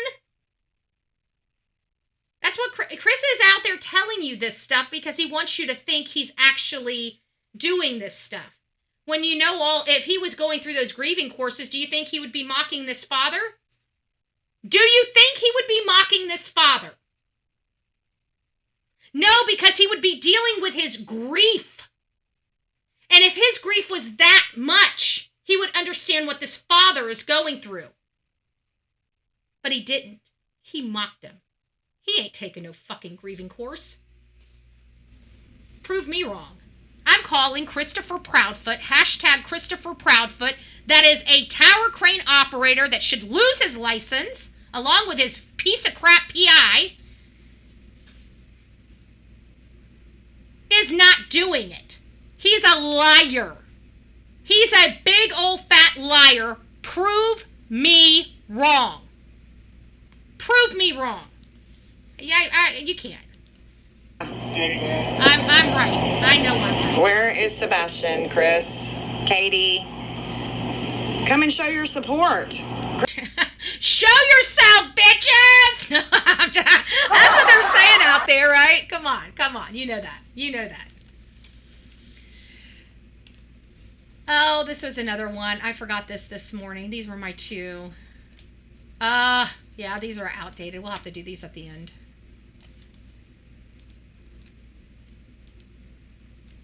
So this is the part that's going to make you guys angry. I know some people reached out to me and said, I can't believe Bobby called the police on you. I can't believe Bobby called the police on you. I want to go back here and see if there's any more in here. Let's see what else they got in here. Chris and Katie, I mean, we're right here asking. The one camera that could have picked anything up was not working. Hadn't been working for 3 years. Wow. I can tell you, there's a lot of cameras from Memphis. They're just incompetent. It doesn't matter. I could care less. I have no faith in TBI. I have no faith in Sumner County. I got no faith in Tennessee anymore. I'm done. I'm done with my support of politicians in Tennessee. I'm going in there. I'm going to clean house for having I'm embarrassing everybody. I'm going to embarrass everybody. That's just, you know what? And if it doesn't even move the needle, it makes me feel better, right? I'm going in there to embarrass a whole lot of people in the state of Tennessee and in Kentucky. And it just is what it is. It just is what it is. I can't stand these places. I can't stand the lies. I can't stand the incompetence. I can't stand year after year after year these cases going unsolved, while they're looking in our face saying, oh, but we're still working on it. You know what? I'm sick of flipping hearing it. Either shit or get off the pot, Tennessee. Shit or get off the pot. We're sick of the excuses. We want results. We want action. We want to see you guys working for our hard-earned money. And I can't justify you guys getting all of this federal funding in the state of Tennessee when you ain't doing shit with it. I'm angry. I'm going to continue to be angry as I cover this story because I'm sick and tired of it. Around the school, so between the high school, elementary, and the middle school, there's 400 cameras. Probably the most reasonable in my head that makes sense. So the first one is very simple. Okay. Sebastian got up, walked out of the house, walked out in the woods. He's out there somewhere, and we can't find him. Okay. That's the simple one. That's right. Sometimes simple is the way it is, but go ahead. But Chris and Katie, hashtag Chris Proudfoot, hashtag Katie Lynn Proudfoot, has made it very clear to us that he has a grass allergy. He hates bugs. He hates noises. Things would scare him. He would never go out into the woods. He was barefoot. His feet were very sensitive. He would never be able to step on the sticks, the stub his toe. He'd be screaming miserably. He would be having a complete, utter meltdown. So that just by the statements that this flippin' piece of has already told us, that makes that an impossible probability. Okay? Just by all the parents, Chris, Katie, and Seth.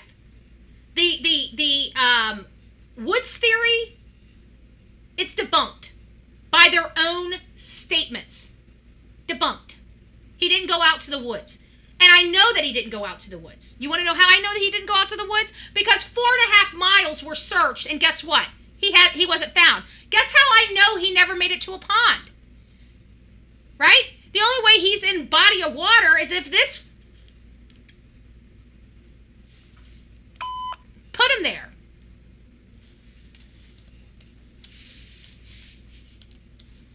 Crackdick. That's probably more in line. I keep wondering why they have such a drug problem out there in that area. You would think that good law enforcement, where everybody knows everybody, they would probably know who's cooking the stuff. And they still can't even get those people. You know how I know? Because it's running through Ricky Don Smith's house. Allegedly and in my opinion. But I bet you don't see anybody trying to put an end to it. We're blowing up ships out in the freaking sea trying to stop it while they're in their backwoods cooking it. Everybody knows everybody in Sumner County. Just remember that, y'all. And they got drugs there. How can they not be putting a stop to it? Crack Dick. Do you have any answers for us, Mr. Crack Dick? Go ahead. Now the second one, Sebastian walked out of the house. Either it was planned or he was lured out of the house or something triggered him to leave out of the house. Lured out of the house. Lured. Now we've got the word lured, right? Lured. Oh no, our internet was clean. Our internet was clean. The law enforcement told us they were so surprised how clean it was. Remember that comment? Do you guys remember that comment? Mm-hmm. Yeah. Absolutely no possibility, they said. That came from this a-hole's mouth. Now it's convenient to say, oh, maybe there might be a possibility. I mean, it couldn't be us, you know, and we're looking like the only possibility it could be. So, you know, maybe there was a third person now coming in or, you know, luring him out. Even though we've been telling you guys for like 2 years that, you know, we have it locked down in our house, you know. Maybe we were lying. Maybe we went in there and deleted all the history so they couldn't figure out who was luring him out, right? So full of crap. He's lied. He's a liar. He's a liar. Liar, liar, pants on fire. Oh, liar, liar, granny panties on fire. And walked out of the house. I personally feel he walked. Don't underestimate this, Betty. I know somebody's already got Petty Betty. I actually kind of like her and I follow her. But I'm just going to let you know that I'm like, I can be petty. I can be petty, Granny. Just saying. Granny Panty. He got to Long Hole Pike. And he got picked up in a car and they headed westbound on Long Hole Pike. Wow. And westbound goes to I-65. You know what I think he's doing? He's telling all the ways that he wouldn't have gone. That's what he's doing. So if somebody wants to take the time and go through all of these and mark them out, we need to find the one that he didn't talk about. The one route he didn't talk about. That one route he didn't talk about, that's the route he took. The one route he didn't talk about. Y'all, I need my mappers out there. You guys need to go to this. Let me go ahead. This is in Momming It Up. Momming It Up. You guys need to go over there and show her some support anyways. So here, let me throw this in the chat. Momming It Up might want to do it too. I don't have the time. Otherwise, I would do it. I don't have the time to do it. I've got way too much stuff on my plate. I'm already drowning as is. I've been in a bad mood all morning because I had so much stuff to do. I still have a ton of work to do. I work. Like I feel like I work so much. I feel frazzled some days. So we need to figure out all the routes he's talked about, all the routes that he knew cameras aren't on or cameras weren't working, and we need to map these. Guys, he's telling us stuff. Okay, he's giving us these things because he knows they will not lead back to him. So we need to look at where they're at, and we need to identify all the routes he's brought up, and we need to find the path that hasn't been brought up. There is a path. I believe this man was there. I believe this man was there. I believe when he got off the phone with Katie, he was in Memphis or Horn Lake or wherever. I didn't know if he was at his girlfriend's house, at the bar, or really truly in his camper, okay? So I'm not going to say that he's specifically at Horn Lake. I'm going to put all of it in there. Anywhere between Memphis, Tennessee to Horn Lake, that's where this man, I truly believe, was when he got the call from Katie, initiated by Katie, to him at 9:43. Remember, 17 minutes before she started falling asleep. Why would she call somebody and then fall asleep on them in 17 minutes? Doesn't make sense. But I digress. She initiated calls with him, and I think when he hung up the phone with her, he got in his car or a vehicle. It was, just my opinion. And I believe he made that track back. I think he made that track back. I don't know if he called somebody to come pick him up, because the car that was sitting down at the corner was not his. Okay? But we do know that car went all the way up to Devon before it turned around. Before it turned around and came back to Stafford Court. What was it doing up at Devon? I always thought it was because somebody was in that construction site, because the dogs tracked over to the construction site. But could it have been somebody parked on Honeysuckle, coming through the wood lines, meeting somebody in a car? It's possible. I don't trust any of these people, and they're sneaky as slimy, sneaky snakes.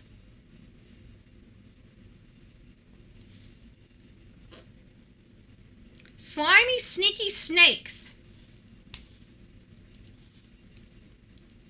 Now, there's a license plate reader on Long Haul Pike that goes, if you're traveling eastward, so if you're coming from Goodlettsville, going toward Gallatin down Long Haul Pike, there's a license plate reader right there. And 76 cars from the hours of midnight to 6 a.m. were registered on that LPR. Okay. I guarantee his was not. Okay? I can guarantee his was not. And my question is, why is law enforcement giving this man that much detail? When the father, the actual biological father, doesn't have that detail. Oh, maybe because they're friends? Maybe because they're all friends? Why would he have those details and the father does not? He's a stepfather that beat this child. You're being sued by the father to get reports because you guys won't report to him, which is allegedly does not bode with the state laws in Tennessee. He should have been notified. So they don't notify him about his child being abused. They don't notify him about the information that would be integral to the investigation of his son, but they reach out to the stepfather, their buddy, and tell him the information. Is that what I'm hearing? Huh. No good old boys club to see at all. No corruption. Nothing to see over here. Nothing to see over here. Wow. So all of those cars have been accounted for.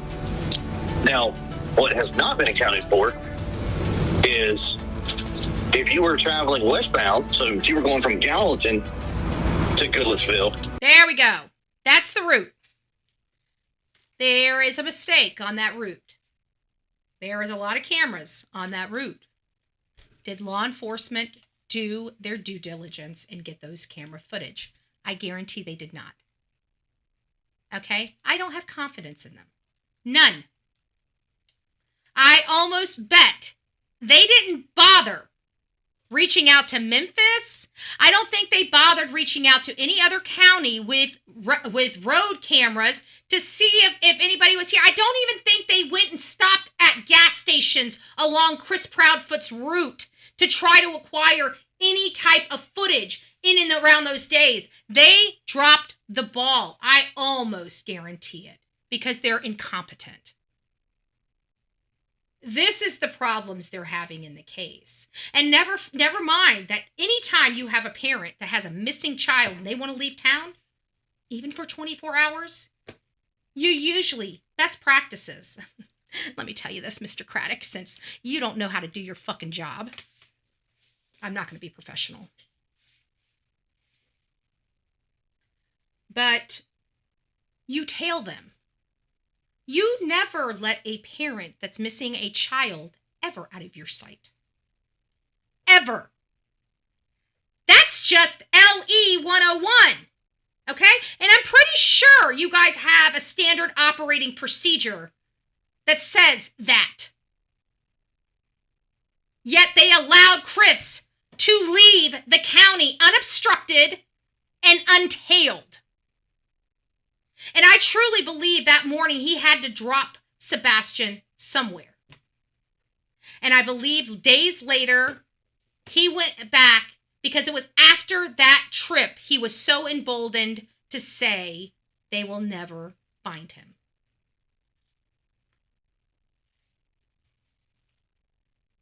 They will never find him. He was emboldened after he disappeared. The one camera that could have picked anything up. I heard somebody saying, where's Sonia? I don't know. She might be at a doctor's appointment. She might just be tired of my swearing for a few days. She hates me cussing, but she's always been here. So I have to think it's something with the family. So there is that. There is that. But we love her. We miss her. was not working, hadn't been working for 3 years. And that's at Long Hollow Pike and New Shackle, right there at the corner by the school. Wow. All right, I'm going to let this play. I got to get more coffee. I should have brought my coffee in here, but I didn't. So I'm going to run and go grab it while I let this play. Actually, I'm going to pause you guys because I want to hear it. I didn't hear this last part. So you guys go get yourself a drink or use the restroom.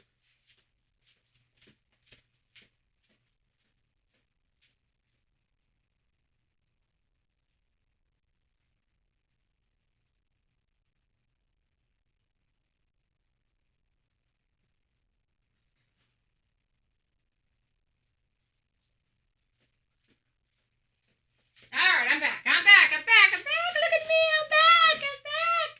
And this is the shirt, you guys all need it.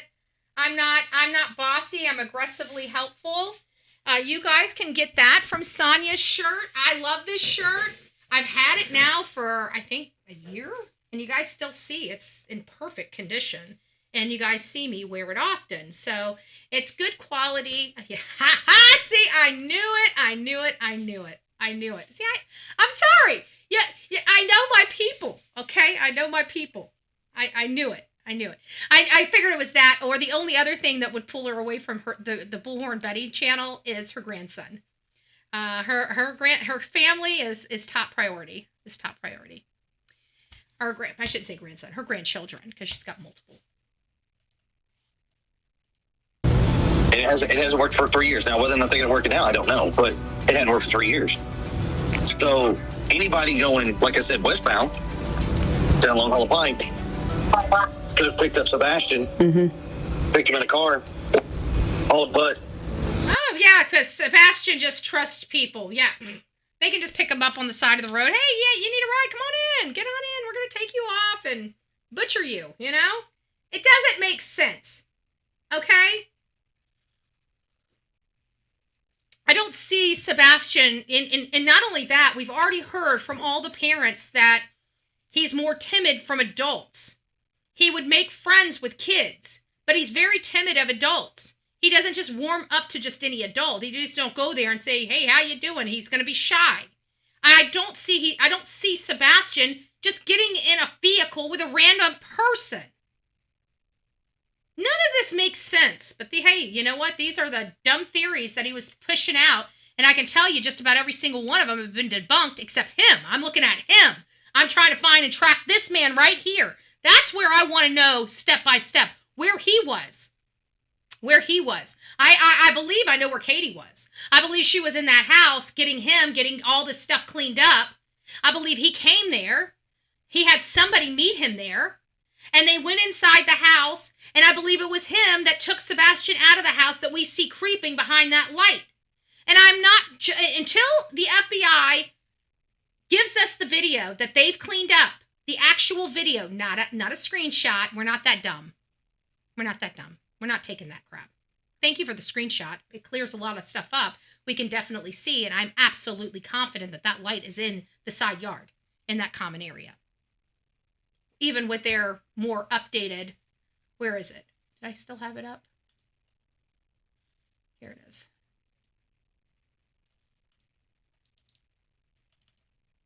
Let's see. Let me save as. Downloads, yes. Let's save it there. And then we'll come here and open with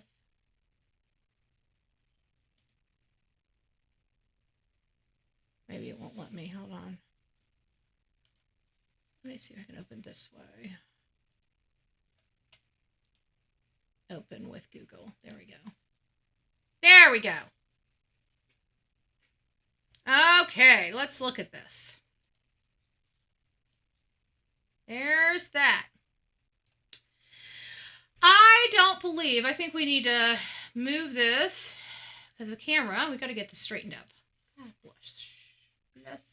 bless me, child. We're going to have to do this, and then I'm going to hate myself for doing this. No, I'm going to take it like this. Hold on, sorry guys. I'm going to put a different screen grab on here. I'm going to have to do it because I got to flip this upside down. So give me, oh, thank you, Panda Bear's mom. Thank you. I'll have to go through some fanfare in just a second. Let me open another one. Screen capture. Yes, we're going to do screen capture too. I'll delete it. We're going to do window. We're going to do... there we go. Ba-boom, ba-boom. Okay, there we go. So we have this over here. And I want to be able... Let me put this down just a little bit so I can get this on it. Kind of like that. There we go.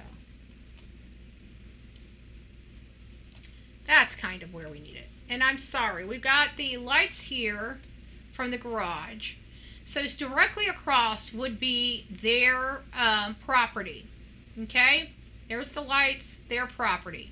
This light here, I do not believe is the lights we're seeing moving. And that's why they use this still. I don't believe that light right there is the light that that we're seeing moving. Okay?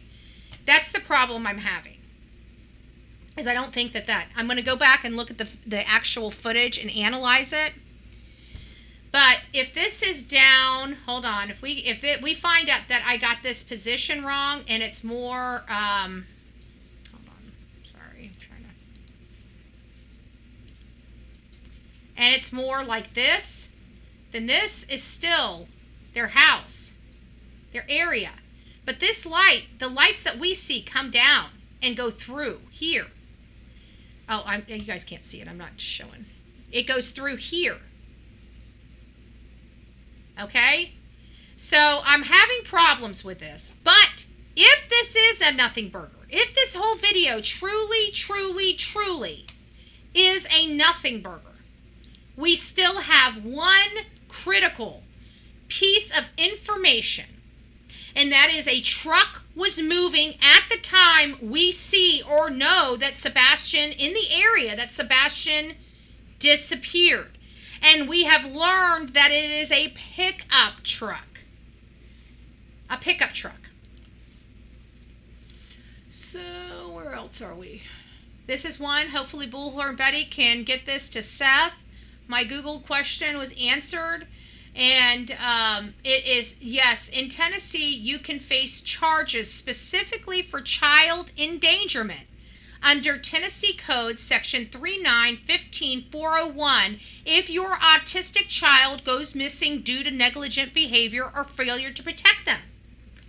And I think they should be charged. I think they would have probable cause for that type of charge right now because she didn't provide him a secured home. She works for Brinks but had no security system on, had no cameras on, and she had a child that had special needs and would have needed to take extra precaution in order to keep safe, and she failed those precautions. In addition, this is ongoing behavior because we have the CPS reports, but that's not the ongoing behavior. The ongoing behavior is she was negligent when he was R'd and SA'd.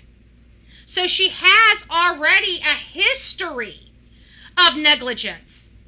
And now her child is gone. After 5 CPS reports. So they have something to charge them with today.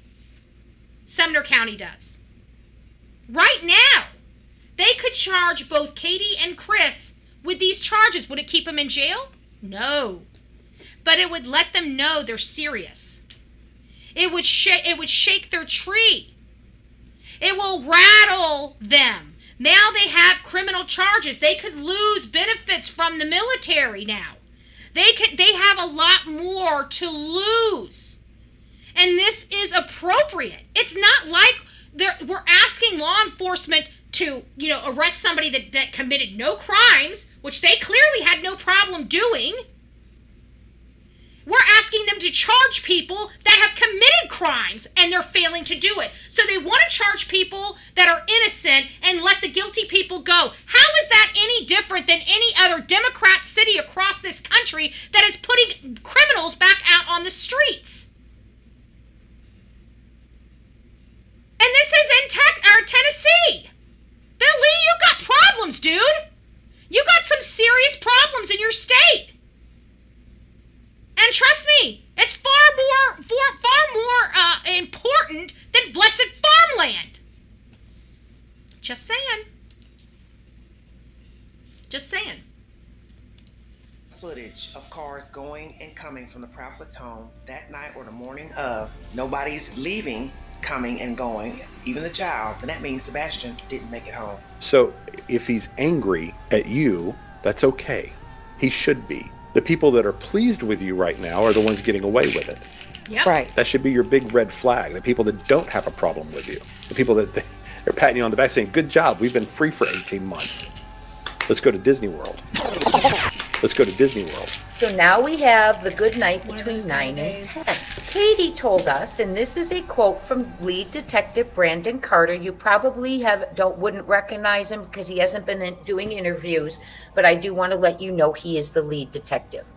Katie told us a little bit before 10 p.m.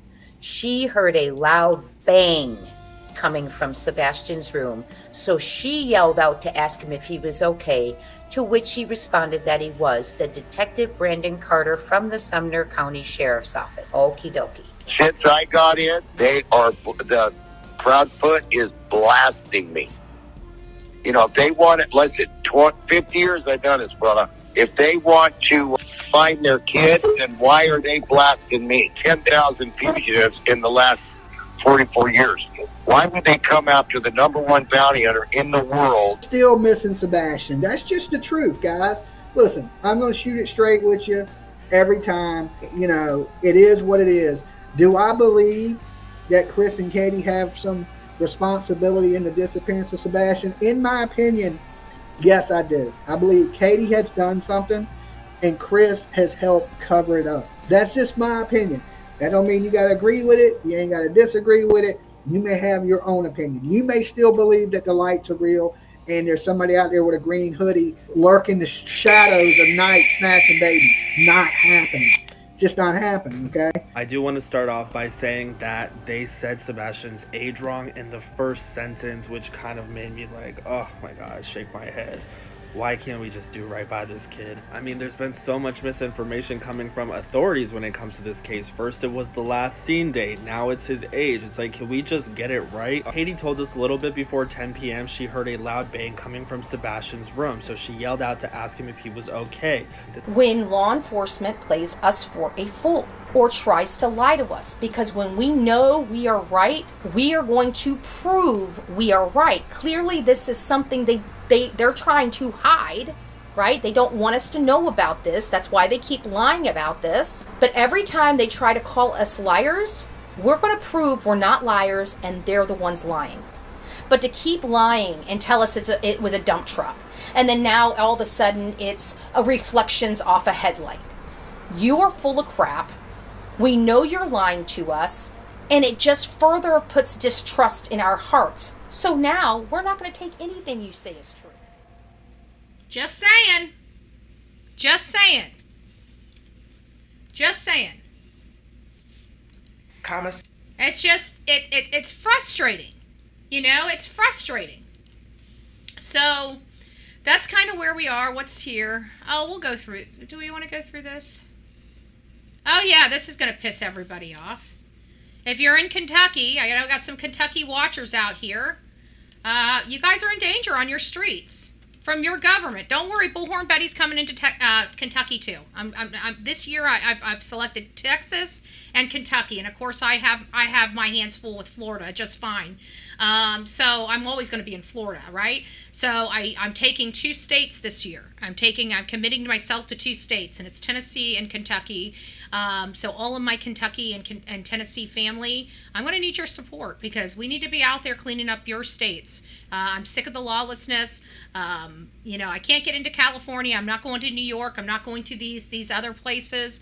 I think they have the appetite for people like me in those states. But right now I'm hitting my own states. The people that, are red, that scream MAGA and aren't truly MAGA. We're moving you guys right on out of there. We're getting law and order in there. I know some people don't always believe in the politics that I do, and that's perfectly fine. We're sitting here trying to get law and order. Trust me, we need everybody on all sides. So my recommendation is, if you're not involved in your county politics, get involved in your county. I don't care if you're Democrat. I don't care if you're Republican. I don't care if you're independent. You're here on my show. That means that we have something in common, okay? And if we have something in common, then we can work together, okay? And what we have in common is law and order, saving our children. And that is supreme to anything else. So I appreciate you, okay? I just want to make sure everybody in here understands I appreciate you. But I also see some things going on here that I don't like. I'm sure you guys do as well. So at this point, I don't care. If you were up here saying we want Kamal, I'd have my opinions, but I keep my mouth shut, right? Because I think that everybody has their right. You guys hear me talk about Trump. Trump happens to be in office. We've got to utilize him. But we all can make a difference. Every single one of us. Because let's face it, none of us really like our politicians. So let's quit having these hierarchies, these pissing contests that they're having way up in DC affecting us normal Joes down here in reality, okay? We've got a lot of work to do, and our politicians and the people that we're paying a shit ton of money to aren't representing us. They're robbing us blind. So guess what? It's up to us. It's up to us to hold them accountable. I hope everybody takes that responsibility seriously. I know I do. But never mistake who I am. But this is going to piss you guys off, because if you're in Kentucky, you could be in danger.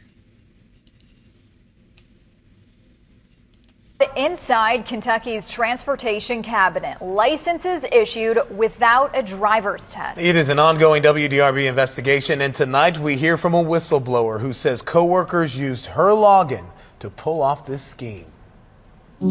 And I just want to say, if anybody sees weird things going on in your department, your DMV, Department of Motor Vehicles, when you're getting licenses, changing your registration, please make note of it and report it. Okay, these are our employees. I expect them to treat you with courtesy, respect, and I don't expect them to be selling or slinging driver's license on the side. So if you see something hinky, just report it. Let the authorities look into it. The employees were being paid underneath the table. They say sometimes I immediately let my supervisor know about it. truth hurts. Did you ever think that this would cost you your job? No. And for Melissa Mormon, I was angry for a long time. this is one of those. It hurts me that I'm talking about this and I actually like where I was working at. I just want to tell you, whenever you have your login codes, and I know some of you guys work at fast food joints and convenience stores and stuff like that. I used to work at one when I was younger. I was at McDonald's, and we used to always, get into each other's drawers when we were busy. What's your code? I'll ring this person up, right? Don't do that. Don't ever, ever, ever leave your code. And this is for anybody that has their own personal login that handles money or sensitive information. You don't trust your child, your mother, your grandmother, your aunt, your uncle, or your boss with that information. You never know, especially in the DMV, in this area of our history. We can't trust anybody with these type of credentials. Just be safe. It's not that you don't want to trust people. It's all about covering your butt, right? You don't want to be... This lady lost her blessed job. She did nothing. She's crying. She's crying, and what you're going to find out is she didn't lose her job. So this is how high up it went until she reported it to her supervisors. So who really was involved in this? Who issued her login credentials? Probably those very supervisors that fired her for telling them something was hinky going on in the DMV. She's due. I'm going to tell you right now, she is due compensation for what she went through. And I hope she gets an attorney and gets the compensation. And I'm sorry to whatever county she's in. You guys are on the hook for that money, and she's entitled to it. She's entitled to it, courtesy of your corrupt department. Times. I came into the office that day. My computer was shut down. I was told to go to the front door. Detectives came in. They interviewed me. That was it. Mormon says she was fired 3 months after she sent this letter to the Kentucky Transportation Cabinet, blowing the whistle that workers at the NIA Center licensing branch were selling driver's licenses under the table to people who never took the driver's test. Think about that. Hundreds, thousands of people that have came in there that paid somebody, slicked somebody's hand, and was able to get a driver's license with a gold seal on it, the most valuable type of driver's license, directly from the DMV, without having to take a test, without having to take a driving test, and they gave these people, even illegal people that have never driven on our roads before. I guarantee, because of their recklessness, people did lose their life. I guarantee it. I don't need some idiot from the Department of Transportation telling me, oh, no, we don't have any evidence of it. I don't care what evidence you have. We know how they're cooking the books. If you guys don't believe me, please check out my X channel. My X channel on X, I'm telling you, I throw out all the receipts. When we find out truly what all these people have stolen from us, it's going to make us sick. It's going to make us sick. We've been robbed. You know why you can't buy your children? You know why the American dream's gone? Because we've been paying for all the elitists out in Hollywood, all of our politicians robbing us blind through corrupt organizations that are stealing taxpayer money to fund their lofty lifestyles. We're going without, so the rich can be richer and party on our dime instead of theirs. They have the money to throw these parties themselves, but they don't want to. They want to come here and steal our money. We can't go to college. We can't have a house. We can't barely pay our bills. Good God, trying to send our kids to college. And they're stealing every frickin' dime we're giving them. Trust me, we got a problem here, and it ain't a right or left problem. It's a we problem. We need each other. Trust me, we need each other. Right now, we all need each other. Undocumented workers. How did it work? What was going on? The undocumented workers would come into the office in groups. They would provide them either permits or driver's license illegally. So they will bypass without even taking the test. How much? $200 a person. Up to 5 times a day, she says. Was this an everyday thing? $200 a person. $200 a person to go out and kill your families. That was the price to go out and hurt one of your family members. $200. You tell me, you look at your family.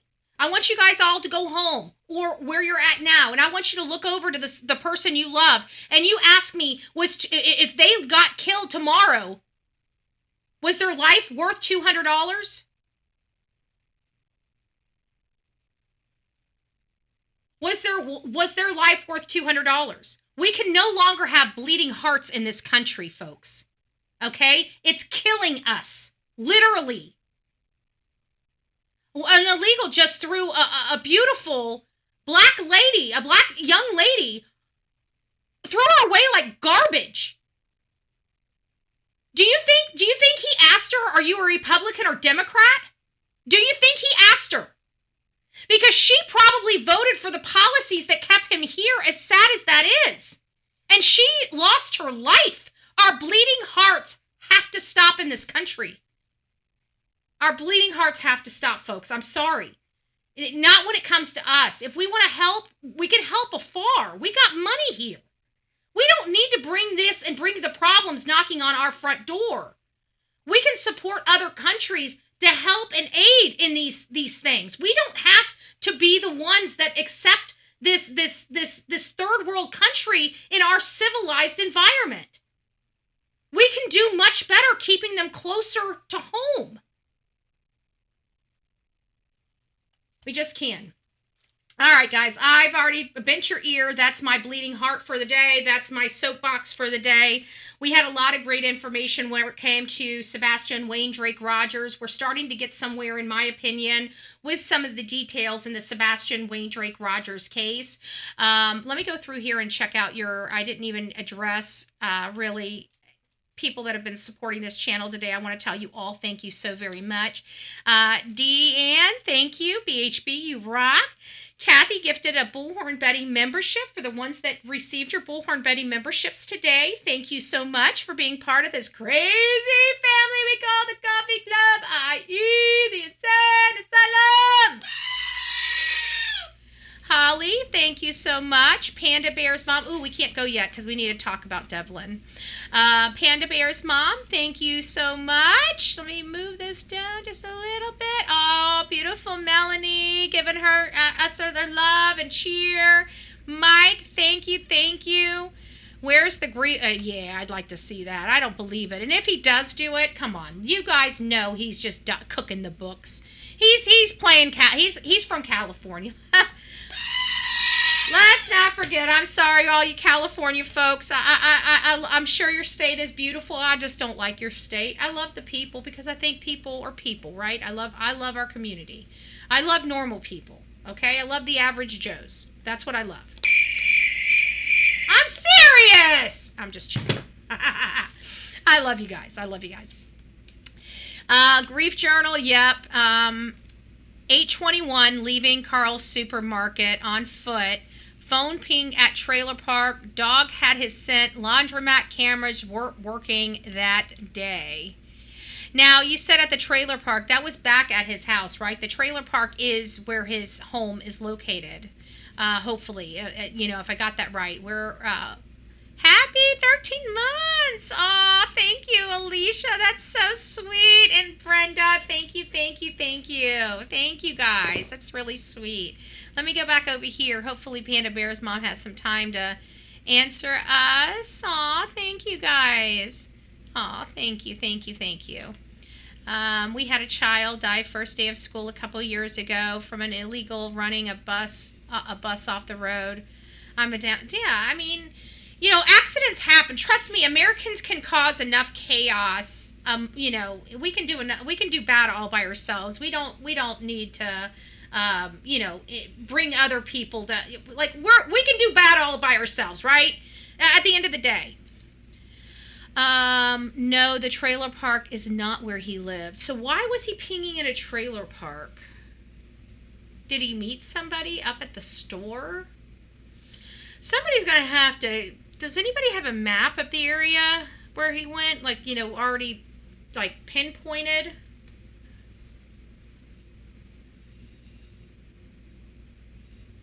That's what I need. I need a map that pinpoints all these locations so I can just get an eyeball of the map. Can you please look into Jessica Lehman and Eli Painter, 8 years old, so tragic, and police are silent. I can run. I don't know if I have time to dive into them right now, like deep dive, but I can definitely do preliminary work and do like what we're doing with Devlin Tate, incorporate them in there throughout the show where we're not just focused directly on them. I just don't have time to do a whole, because when I do research on these cases, you're talking about a lot of work. I mean, the research to get the knowledge that I have, like say Sebastian Rogers case, you're talking about thousands of hours, thousands of hours. So I can do something and we can always keep them in. And when things start, every chance we get, if we can dive a little bit deeper, we can keep diving a little bit deeper. But just send me some stuff, bullhornbetty@gmail.com. And I can review it and at least throw the faces up here and give it a few minutes like we do at the beginning of the show. So... And always remember, if you guys have any special cases that just aren't getting enough attention, throw them on the Bullhorn Betty channel on Facebook. We have, maybe I'll set up a new group, a missing person group. So, and just have it open. just it's so you guys don't have to worry about getting approved. But the thing is you guys would have to go over there and all sub up again. But we could do that, and then it wouldn't be on my specific channel, but would have it tagged for a type of missing person. I don't know how I tag it, and then I'll leave it open. So whenever you guys have missing people, it'd be strictly for missing people. So if we find anything in there other than missing people, would have to remove it, of course. But I think that then you guys don't have to, because sometimes I don't get to my channel to approve the post. Sometimes a week. Because I'm just not on Facebook that much. I go there and I pop in and post something, but I don't really go through my messengers or anything like that. If you ever get a response from me on Messenger, it's few and far between. Occasionally if I'm in there and I see something grabs my attention, I will write back. But I'm very rarely in outside of just posting. And most of my posts, I don't even physically go into Facebook. I have like little buttons I can push to say I want this to go to Facebook, and it just post it to Facebook, and it'll give me an option if I want additional groups and stuff, and I just go click, and then that's that. I don't really do a whole lot, so that's it's my fault, and I know it's my fault, but it's because I'm so busy, and we're managing lots of social media accounts, and it's just me. One day when we start, when the channel's starting to stand on its own. It's not like the first year we were here, we were strapped. Like everything had to be sponsored. The channel is starting to pay for itself now. So as that starts growing, maybe we will hire somebody to start helping, with some of the research and stuff like that. But right now it's just me. It's just me. So it's just growth. We have to have we're going to have some challenges as we grow bigger and bigger and bigger. But, that's just where we're at. They were murdered, and the 15-year-old son likely essayed his mom, and it's likely the suspect. Police are clueless. Oh, geez. Well, Doc, send that over to me. If I get some stuff, I will run it. I'll do some research on it. I'll run what I can. I know I got hit a lot with Emmanuel Haro, but I don't care. I really don't care. They stripped a lot of my, because we rely a lot on advertisement revenue versus super chats and super stickers, but most of my videos with Emmanuel were hit for, because we talked about a baby being, unalived by the parents. And I'm going to say murdered. I don't like using the word unalive, but murdered by the parents. And, it's just, they don't like these words. They don't like, that being the case, but that's reality. That's the world we live in, and I'm not going to sanitize it. Even if it costs money for this channel, I'm not sanitizing it. I'm not willing to do it anymore, okay? I was willing to do it when we were struggling and everything like that, but I can't keep telling my audience that we must stand strong and we must do the right thing all the time, and then have challenges like this. And I also, choose not to stand on my integrity in this, and I have to. So this is something that I'd like to change. We're using legitimate words in the English language. We're using, we're sometimes reading statutes verbatim and getting knocked because of the way the statute is written. I'm not playing that with YouTube. I'm just not going to do it. So if they want to knock me and they want to take the money away from me because I use the proper English language as it's supposed to be used, well, then so be it. If that is really so barbaric for ad revenue, well, you know what? Then why are we sitting here and sanitizing it instead of resolving it? People that do terrible things in this country need to be locked away. They don't need cashless bails. They don't need to be put out on the streets with us. They don't need to be around our children. They don't need to be around our parents. They need to be in jail. That's where they belong. That's what we fight for here every day on this channel. And if that's not what you want in this world, I can promise you this is the wrong channel for you. No harm, no foul. Just hit the block button for Bullhorn Betty. Have a great day. Have a great life. Bless you. Go on, do whatever you feel is necessary, but we're here for law and order. We're here to stop the mayhem happening to our families, happening to our children. We don't ask what their ethnicity is. We don't ask them how they voted. If they're garbage, we want them locked up. If they're good people, we want to reward them. It's just that simple. We need good law enforcement. We need to put this nonsense to an end. And damn it, the Department of Children and Family Services, you guys need to step up your game. Because I'm telling you, this is getting old. It's old. We're tired of hearing you guys involved in every blessed case, and you fail. Fail, fail, fail, fail, fail, each and every time. Every one of these blessed children have been failed by the Department of Children and Family Services and their counties. And their counties. Enough is enough. We're tired. We're tired of this. We need to make changes. We have to make changes. It is literally a matter of life and death. All right, guys, you guys rock it out with your coffee beans out. Don't forget to be fearless. If you see something, say something. An ounce of prevention is worth a pound of cure. Worth a pound and cure. And until next time, please be safe. But more importantly, don't be a Betty and be kind to one another. Oh, I just popped my doggie on the head. I didn't realize she was popping up when I was flailing my hands. Come here, baby. I didn't mean to do that. Now that you're up, everybody wants to see you. Come on. Come. There we go. Say hi, everybody. Hi. Mommy mowed the yard so she could see me running around the yard. The grass was so big when I went out there, it covered me. It hid me. I couldn't even see. Mommy.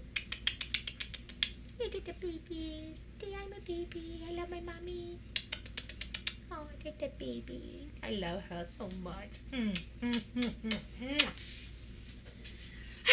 I gotta tell you, I raised a good puppy.